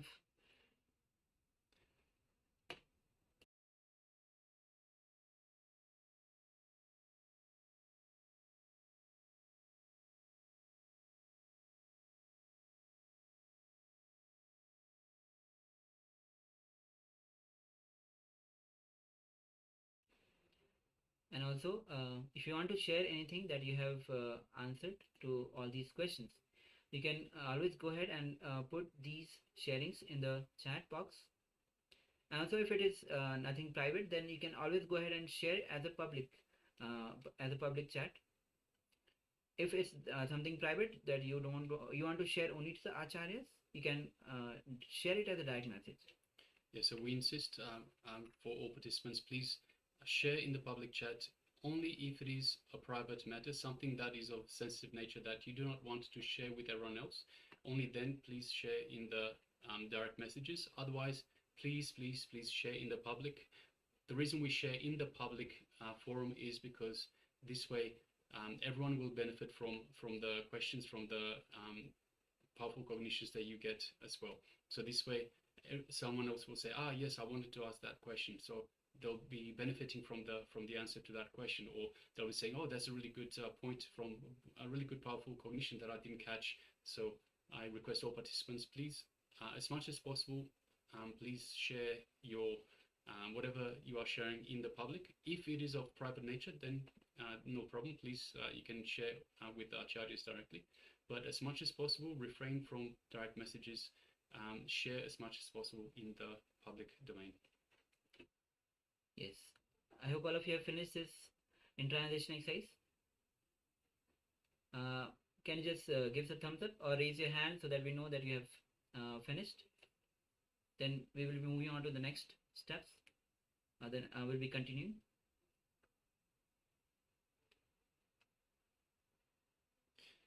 And of course, so this internalization exercise, it is for you. Please make sure that you keep this, these answers, and you review these answers so you understand why did you attend, for example, why did you attend the Paramashivoham program in the first place? What did you want to get out of it? What is it that you want? So this program, as we mentioned at the start, this is a transformative program that removes all your limiting patterns, and it helps you manifest the lifestyle, the life that you desire. So by keeping in mind what you aspire to be, what you want out of this life, why you are here, what you expect from this program, keeping this in mind will also help you push yourself to come to every single session, to make sure that you get the full benefit from this program.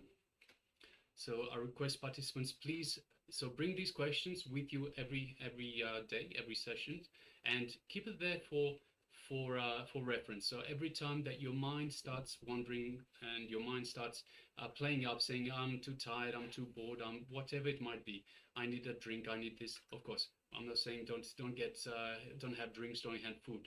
Absolutely, by all means, but don't let your mind create it as an excuse. Use that as an excuse to move away, to go away from the program. So in order to get the full benefit of the program, have this as reference and remind yourself, yes, this is why I'm here. This is what I want to get out of this program. This is how I want my life to be. This is what I aspire to. So have this with you, and every time your mind starts playing up, just review this. So keep in mind and review these questions that you have answered for yourself. Yes. And also wanted to remind that you are in the presence of Avatar himself. So all these questions which you have you have written down, the solutions that you have penned down, because you are in the presence of Avatar, this will manifest and much manifold in your life. So anything that deviates you from being in the presence of the Master, being in the presence of Swamiji, just get rid of those. you can always go ahead and always fall back to Swamiji with powerful cognitions. Again, look at these questions. What is the purpose of your life? Whether moving away, it is helping you. Of course, it's not going to help. So always fall back to Swamiji. What Swamiji is saying, what Swamiji is revealing. Okay, I think we should continue. We have let's move on.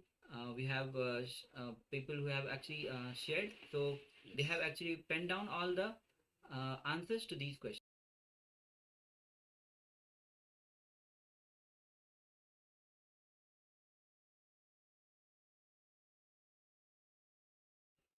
Yes, so just to share with everyone, Ma Lizzie Wang shares more clarity about myself to get in touch with my divine self.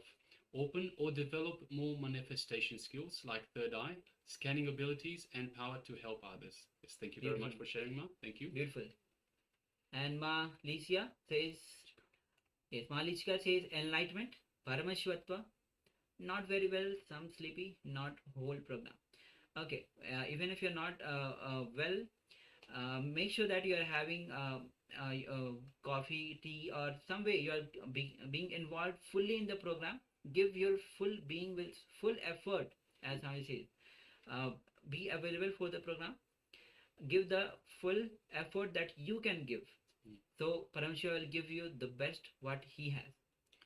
Yes, especially for those of you that are in East Asia and Southeast Asia, we understand it's going to be very late for you, and so the program goes into the early hours of the morning until very morning. So we appreciate that that is the time for you, and we understand. However, we still do stress. Please make an effort, even though it is your sleeping time usually. Please do make an effort and attend as much as possible. You will get so much more benefit than attending just one session here and there. So please attend as much as possible all the sessions. Make the effort, make the conscious effort. So Swamiji says it's a conscious decision. It's a conscious decision. I want to get the best benefit out of this. This is the list of desires that you wrote down. This is the reason why you come to the program. So make an effort and you will get the benefit. It's as simple as that. It's a conscious decision. I want to get the benefits. I want to put in the effort. I want to attend every program, every day of the program. Yes, and Ma Alicia Wang says again, get rid of health issues for my daughter, parents, achieve more financial freedom and spiritual enlightenment. Good relationship with people around me. Great. And thank you for sharing, all of you, and those who want to share, take a moment, and if you want to share, please go ahead and share. Also in the participants in the YouTube, participants on the Facebook, please do share all the answers of the questions that you have penned down. So now we'll be moving on as how to manifest the super conscious breakthroughs. We'll be giving some of the tips that will be imbibing into our life so that we can have this super conscious breakthrough. So first is be present these 21 days and be involved. See, when you participate, sit with in the breathing space of the avatar, who is established in the highest realization. They draw his knowledge and wisdom beyond the dimensions of word. So when you are sitting in the presence of avatar, all the knowledge and the wisdom that you are imbibing will take you beyond the dimensions of the word itself. The non-verbal understanding as well as verbal instructions is transmitted. Now the act of sitting is named as physical happening, but what takes place spiritually is beyond the words. You might be thinking, I'm just sitting and listening to these discourses and the wisdom, the knowledge. But because you are in the presence of the avatar, so much is transmitted which is beyond words. So do not miss the experience. We are blessed. All of us are blessed to have this opportunity every moment to be in the presence of the avatar, the Supreme Pontiff of Hinduism, all these 21 days. So do not miss any of the sessions. get involved as with full being, do every exercise, because you're not ranked here. You're not told that you're better than him or better than other person. You're totally free from those. You're not being ranked. So the whole program itself is designed by the Supreme Pontiff of Hinduism to guide you to have the super conscious breakthrough. Yes. In the sacred Sri Guru Gita, Paramashiva reveals, knowledge is situated in the Guru's mouth, in the organ of speech, Guru Vaktra. And this knowledge is attainable by devotion onto the Guru, Guru Bhakti. In the three worlds, this fact is clearly enunciated by the divine sages, known as the Devarishis, the ancestors, which are called the Pitrus, and of course the learned men. Swamiji tells us there's no need to take notes unless specifically needed for the session itself. Everything being covered is being provided to you as glimpses of the session, as gifts to carry home so you can remember the truths.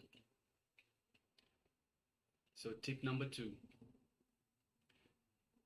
Tip number 2 is to invoke the divine in your room through the Nityananda Sabha. So what is the Nityananda Sabha? The Nityananda Sabha is the name of the hall where the Supreme Pontiff of Hinduism physically conducts programs for his disciples, for his devotees. It is a place and a space where the energy, the presence of the Supreme Pontiff of Hinduism, of Swamiji, is felt very strongly and very powerfully. So once again, the sacred Sri Guru Gita guides, Guru is God. Guru is Dharma. The greatest penance or the greatest tapas is Nishta, unshakable, one-pointed integrity to the Guru. So once again, unshakable, one-pointed integrity to the Guru. There is nothing superior to the Guru or beyond the Guru. In the Guru Gita, it is repeated 3 times. I'll repeat 3 times. Then how to receive the blessings from the Nityananda Sabha? As now we have, just now we witnessed what is a Nityananda Sabha as per the Guru Gita itself. Then how to receive the blessings from the Nityananda Sabha? Swamiji himself tells in his own words that treat that room you are sitting as Nityananda Sabha. So wherever you are sitting, in the room that you are sitting, treat that itself as a Nityananda Sabha. Swami says, I am sitting with you in that room personally from morning till night throughout the time. Be available in Nityananda Sabha. I am making the room in which you are sitting now and attending the program as my energy field now. In each of your room, I am sitting and declaring the room as my energy field. Make yourself available. This whole program, be available and go through the instructions with intensity and tyaga.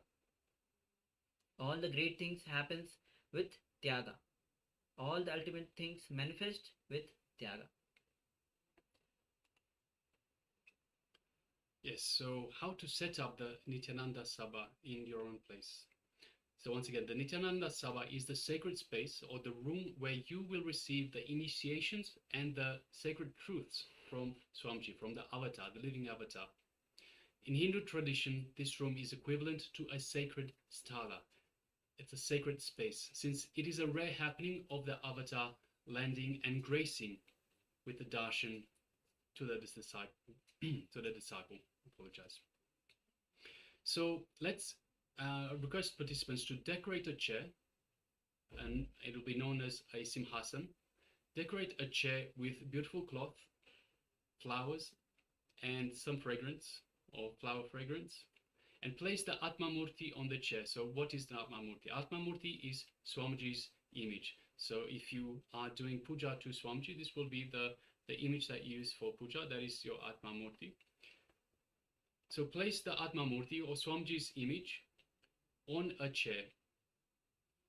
And now Swamiji will be sitting with you. So Swamiji's Atma Murti is infused with the superconscious energy of Swamiji himself. So Swamiji will be sitting in the Nityananda Sabha with you. He will be right there. He will be present with you during the entire program. Offer sacred oblations and offer Naivedhyam to Swamiji's Atma Murti. Now, once you have the setup of the Nityananda Sabha, now how to relate with the Atmurti that is there in the room that you are sitting or at the home. Atmurti is the energized deity of the Supreme Pontiff of Hinduism. Literally, your customized version of Swamiji, just for you to relate with you, to connect with you. It is literally the Supreme Pontiff of Hinduism, available for you 24/7 in the form of Atmurti. So all hours throughout the day, Swamiji is available to you in the form of Atmurti. You can talk even casual things. You can express your love, you can express your gratitude, even anger. You can fight, you can express even your frustration. You can do anything as you want, what you want. Because it is your personalized Swamiji. You don't have to think it's Swamiji and is sitting in a public, but it is your personalized deity with you. So any anger you have, love you have, gratitude you have, you want to express to Swamiji, put at Swamiji's feet, because you'll hear him responding back to him, because he's alive. He's a living deity. So next, how to sit. So how to sit in the Nityananda Sabha, in front of the program, for the program. It's simple. Just relax from your identity. So we touched on your identity earlier. So your true identity is the divine identity. It is not your ego. So the ego is your false identity. So relax from this false identity. This is such a great opportunity to just sit, to experience the Upanishad, sitting down at the feet of the Master, of Swamiji, that you will now install in your Nityananda Sabha. So sitting to experience the Upanishad from the very source, from the very source of the Vedic tradition, from the very root. So this science is over 12,000 years old. And all you need to do is just one thing: relax from your identity. There is no judgment, there is no ranking, there's no grading, there's no competition. Do not look to others and say, hey, he's doing this, she's doing that, they're manifesting and I'm not. Do not judge, do not compete. This is your time. This is the entire time you are going to give to yourself, to your growth. So just relax from this identity, relax from the competition, relax from the judgment, and of course relax from your identity. Be comfortable, but please make sure you don't lie down. So anytime you start, you feel yourself like lying down, again, have a look at your paper, your questions. Why are you here? See, when you start lying down, your mind will start wandering and will start giving you excuses and say, hey, while I'm lying down, why don't I just close my eyes? Maybe I'll just close one eye and I'll pay attention with one eye. The moment you do that, well, straight away you'll go into sleep. Don't let your mind play tricks on you. Be strong, be dedicated. This is what you want to achieve. So the questions that you answered for yourself, this is what you want to achieve. This is what you want out of this program. So please make sure that you don't let your mind wander. You don't lie down. If you lie down, you'll just go to sleep. Your attention will just go away. So you've lost the entire session. So please be comfortable, but do not lie down. We ask participants to sit with the head, neck, and spine in a straight line. The reason for that is for the Kundalini energy to flow freely through your entire body. Also, when you are in this upright position with your head, neck, and spine in a straight line, it's much easier to come to a space of listening. You come to a space of listening, active listening, then you imbibe a lot more of the powerful cognitions, a lot more of the sacred secrets that Swamiji, the Supreme Pontiff of Hinduism, is imparting on all of us. Now, next is what is highly recommended is have the setup means have the proper connection, Wi-Fi or the Ethernet connection, broadband connection. Of course, those who are in the Zoom, they already have the Zoom, but those who are joining us through the YouTube and Facebook, install the Zoom app if you don't have, so that you can join us through the two-way to have the much better experience. And even during the darshan, when Swamiji comes, you will be having the direct darshan of Swamiji, and Swamiji will be will be seeing you. That is called as Nayana Dīkṣā. His eyes falling on you is more important than you seeing him. So make sure to join us via two-way, and we'll be sharing the link on the YouTube how to through which you can join us in the Zoom. If you are having the headphone, make sure that you have the good headphone, because that gives a that also adds to your quality of program, the quality of how you receive or perceive this session. So have the good quality of headphones, speakers. And one of the disclaimer is throughout the programs, there is no photography is allowed.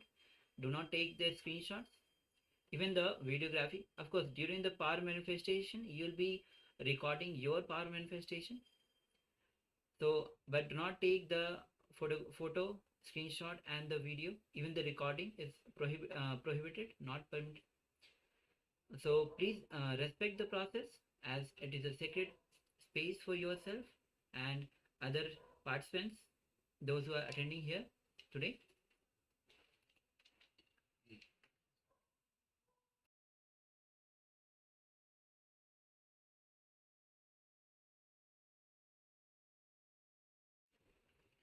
Tip number 5, some materials to keep with you. So I touched on some of these.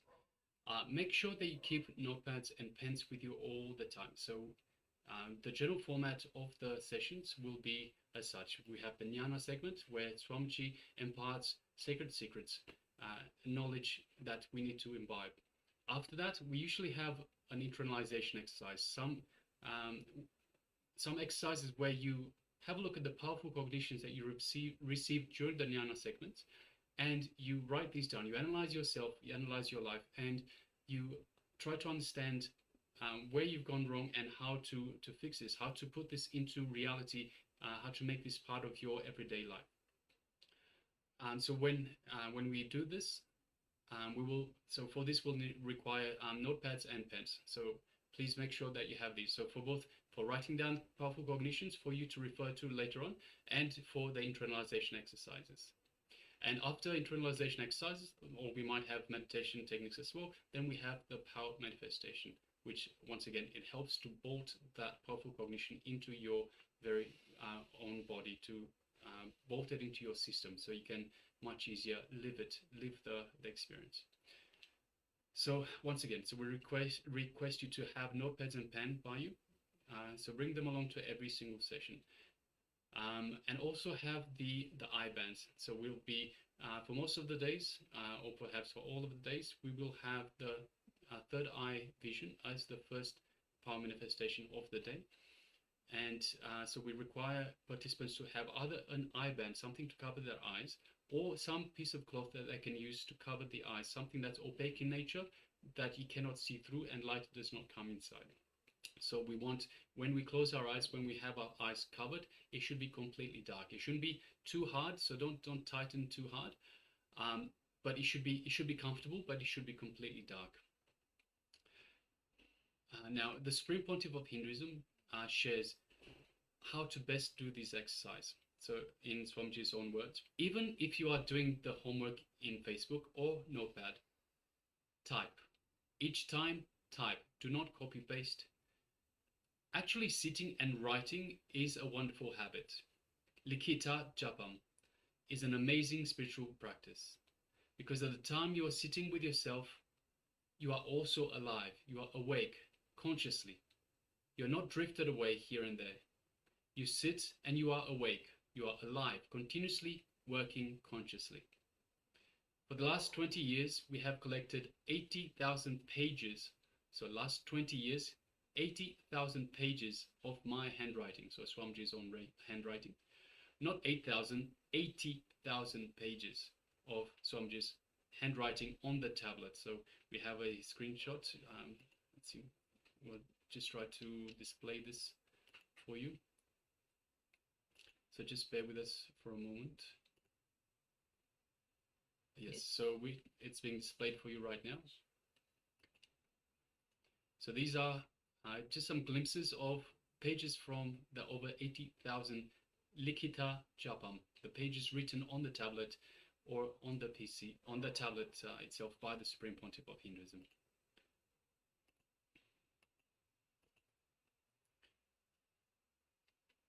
So now, the materials to keep with you always.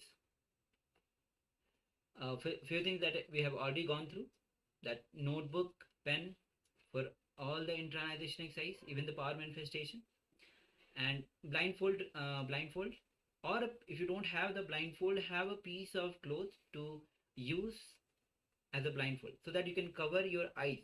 Light doesn't fall on your eyes during the power manifestation, so that you can manifest the powers of third eye. You can the next that you require is coconut for the power manifestation. If you don't have the coconut, you can take orange or any fruits, round fruits that will be available, much easily available for you, and have bhasma and kumkum if it is available to you. And if you have received the Atmalinga, always have with you. If you can wear the Atmalinga through a thread at the Anahata Chakra, the heart center, that will be great. And for also we need a mirror for during the Paramashivoham program. As we progress, we'll be needing the mirror for the internalization exercise, so have the mirror with you. And also it's a long session, have the bottle of water. You can also take herbal tea, chocolate if you want, and generally we recommend to skip the coffee for all these 21 days as it impacts your consciousness. Now to receive the Dīkṣā. Dīkṣā means initiation. Drink water. So when Swamiji comes for darshan, and whenever he gives the initiation, so how to receive the initiation? So these are the following guidelines for that. Listen to this carefully. Drink water. One fruit. It can be organic banana, betel leaf, betel nut, dakshina. Dakshina, it can be even a coin. Dakshina is offering. So offering, it can be a coin also. A clean towel, a towel which has not been used, a piece of cloth which has not been used. Now for recording your extraordinary powers during the power manifestation, you need to download the timestamp camera on your phone. During all the power manifestation, please make sure that you have already downloaded with the timestamp camera. Then you'll be proceeding with the power manifestation.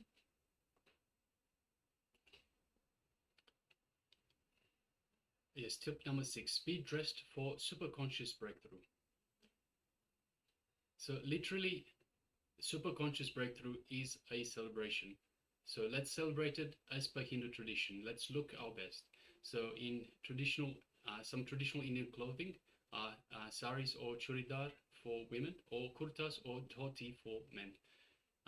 Vibhuti, kumkum on your forehead, jewelry if you wish, and of course celebrate the landing of Paramashiva in you. Preferably, try to wear as much as possible white clothing, because that is best for receiving the Dīkṣā and the darshan of the Supreme Pontiff of Hinduism, Bhagavan Sri Nityananda Paramashiva, or Swamiji himself. And do not miss the Nayan Dīkṣā. The whole essence of the day itself is having the darshan of Swamiji. So be always on the camera. Do not turn off your camera even if you want to step away for a moment or a few minutes. Keep the camera on, and please remember you are sitting with Divine himself. And the place where you are sitting is Nityananda Sabha. That is the presence of Swamiji. Paramashiva is living manifestation. He's the living manifestation of Paramashiva, which has happened to give you the super conscious breakthrough. So be in absolute awareness. Do not have any restlessness, any movements, and the best way, if you can skip walking around. So throughout the sessions, try to avoid any walking around. Be in absolute peace, calm. There should not be any restlessness. And especially during the darshan, avoid eating during these times, because it is the most weighted times for your life, because you don't know how many of times you have been born, how many of times you have been dead and taken birth again, just to have the glimpse of the avatar. You have taken multiple births and waited for this moment to have the darshan, having the Nayana Dīkṣā of the avatar. So whenever darshan happen, soak yourself completely. Give yourself with deep gratitude and surrender every second of the darshan, because the whole essence of Paramashivoham program itself is having the darshan of the Bhagwan, the avatar himself.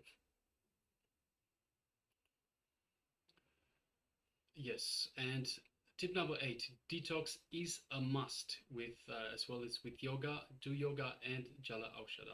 So during the program you will experience rare Dvitya Vinyasa Krama or Pratama Vinyasa Krama, which is the Pratama Vinyasa Krama is the 108 yoga asana. So for PSM level 1, we'll be doing the Pratama Vinyasa Krama, 108 yoga asana sequence. It is a 1-hour session that prepares your physiology for Paramashiva to land on. So for the divine to start expressing through you. So we request everyone for the yoga. So yoga will be the first program of each day. So it wasn't today, but it will be starting from tomorrow. So the very first session of the program, and please understand it is part of the program. We request all participants please take part in the yoga itself. It is for your own benefit. So once again, it is to prepare your physiology for Paramashiva, for the divine to land on you, for the divine to start expressing through you. So this is why we are here. This is why we have taken birth, to express our divinity. So once again, we request everyone to be dressed for the yoga in black. So this is best for the yoga practice itself. As we mentioned earlier, for the darshan, and of course also during the day itself, the other program sessions, you can wear white. White is a very good color for receiving the powerful cognitions and receiving the superconscious energies of Paramashiva, of Swamiji. But for yoga itself, we request you to be dressed in black. If you have long hair, then please tie your hair in a bun, in whatever way is best for you. And of course, make sure that you keep a bottle of water with you all times. So if you have water available, your mouth will start getting dry, your mind will start wandering away. So please always have a bottle of water with you at all times so you can keep hydrated. And when you are hydrated, you pay a lot more attention. So you're in the space of listening. You can much easier imbibe the powerful and the sacred secrets that Swamiji is imparting with all of us. Also, for the entire 21 days, we request please follow sattvic vegetarian diet. So if you're not sure what sattvic vegetarian diet, you can search it on Google. You can search it on whatever platform you would like. So sattvic vegetarian diet is a diet that does not have any animal products. So we're talking no meat, no flesh, animal flesh. We're talking also no so in the animal products, we're talking no animals, so no fish, no beef, no pork, no. All of these are animals. No seafood either. So all of these are beings that are animal in nature, that are animal products. So we request you to please avoid anything that is flesh, that has flesh. So if possible, even dairy. So even dairy in terms of milk, in terms of cheese, yogurt, that sort of stuff. So as much as possible, a pure vegetarian diet. So when you follow this sattvic vegetarian diet, you will see that your ability to understand and your sensitivity to the whole world starts shooting up. So once again, for the entire 21 days of this program, we request please, please, please follow the sattvic vegetarian diet. It is so the whole thing, we're preparing your whole being, not just your body, your whole being for receiving the super consciousness, for expressing your divinity, and of course for manifesting the life that you want. And this includes the diet, the way you eat. Also, we request please do not intoxicate yourself, do not have alcohol, and do not smoke. So do not intoxicate yourself. One of the steps that we are putting you through is detox. So detoxification. If we're trying to detox in one aspect, then we're intoxicating ourselves in the other. The net result is zero. So we're not getting anywhere. So please, we will take you through detoxification techniques, detoxification recipes. We'll be sharing with you. Please make sure that you don't add to these toxins as we're trying to remove them from your body. So we're trying to detox your body. We're trying to set up your whole physiology to receive the powerful energies of the divine energies. It will help a lot more by not adding to these by smoking or drinking alcohol. So please do not intoxicate, do not add to the toxins that are already in your body. Let's remove them and express our divinity. Yes. Also, each morning you can do Jala Aushadha. So if you have a copper vessel, you can store overnight, let's say about 1.5 liter of water in a copper vessel. In the morning, you can energize this water in the copper vessel itself by chanting the Mahavakya. So the Mahavakya is a keyword for us to relate to Swamiji, to invoke the superconscious energy of Swamiji. So the Mahavakya is Om Nityananda Paramashivoham, and you will hear this during the entire 21-day program. So this is the keyword to connect to Swamiji, to connect to Swamiji's superconscious energy. So we'll be doing the same thing with this. So the Jala Aushadha, 1.5 liter of water that we store overnight in a copper vessel. So it's important that it's a copper vessel. It is best for transmitting this, for imbibing these energies into the water itself. So in the morning, we will energize the water through this Mahavakya. So we'll hold the water container in our hands and we'll chant the Mahavakya. Om Nityananda Paramashivoham. So it goes like this. Om Nityananda Paramashivoham.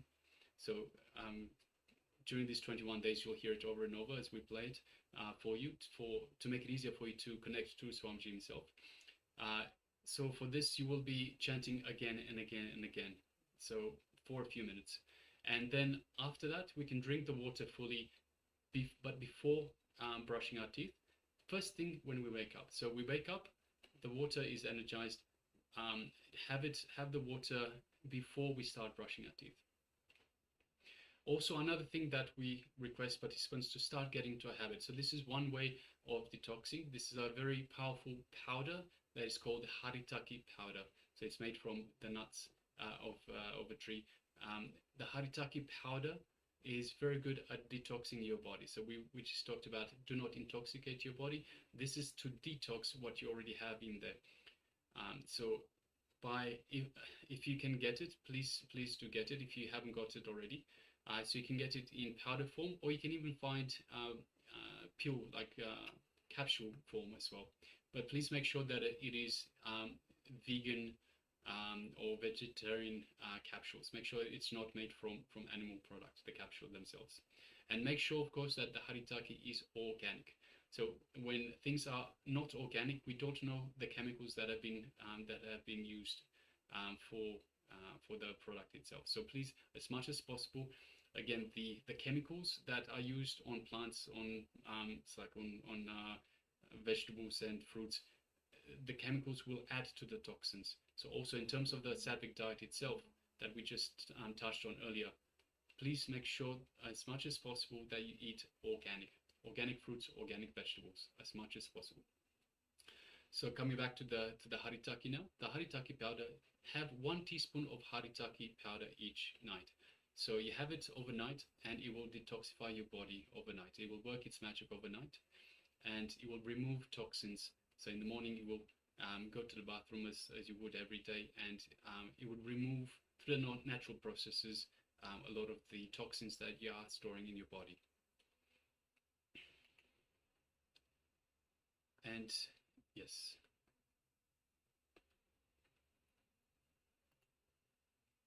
So welcome all of you to this Paramashivoham program.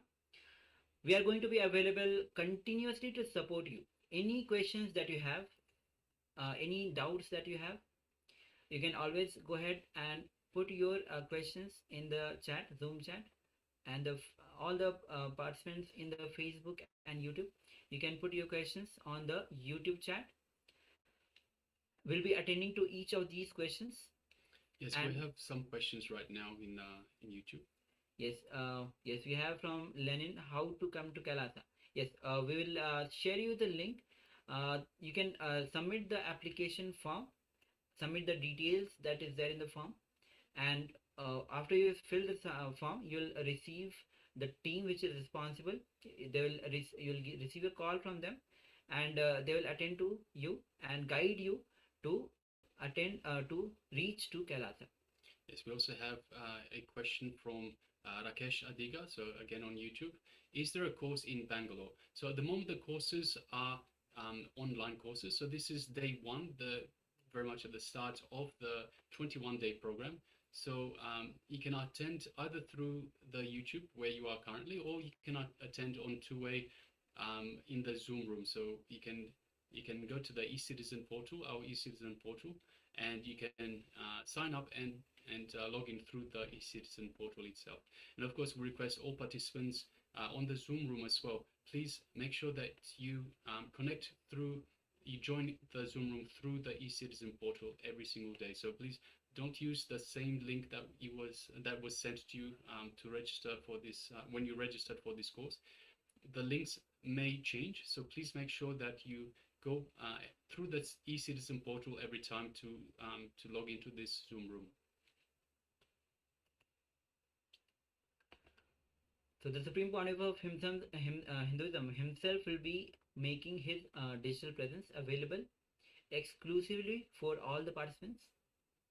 You can connect as through the Zoom via two-way. You can also connect via Facebook page, YouTube page, Instagram, Twitter, and whatever boons and the blessings that you want to receive from Bhagwan. You can always ask during the darshan, and during the whole class, the sessions, be involved totally and sit back, relax, enjoy, and participate in this whole process. So welcome all of you, all the participants in the Zoom, with deep gratitude and reverence from the Supreme Pontiff of Hinduism, offering deep gratitude to Supreme Pontiff of Hinduism. Welcome all of you to this program of Paramashivoham. Yes, now we will take a very short break and we'll be back with you very shortly. Yes, if you want to have a little break, I want to have a sip of water, take a moment, and we'll be back in few moments. So it will not be a big gap or big break. We'll be back soon, very shortly.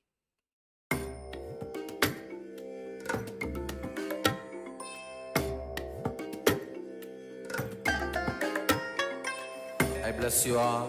Let you all open all your 3 eyes and manifest the powers of Mahasadashiva. Om Nityananda Paramashivoham. Nityananda Paramashivoham. Om Nityananda Paramashivoham.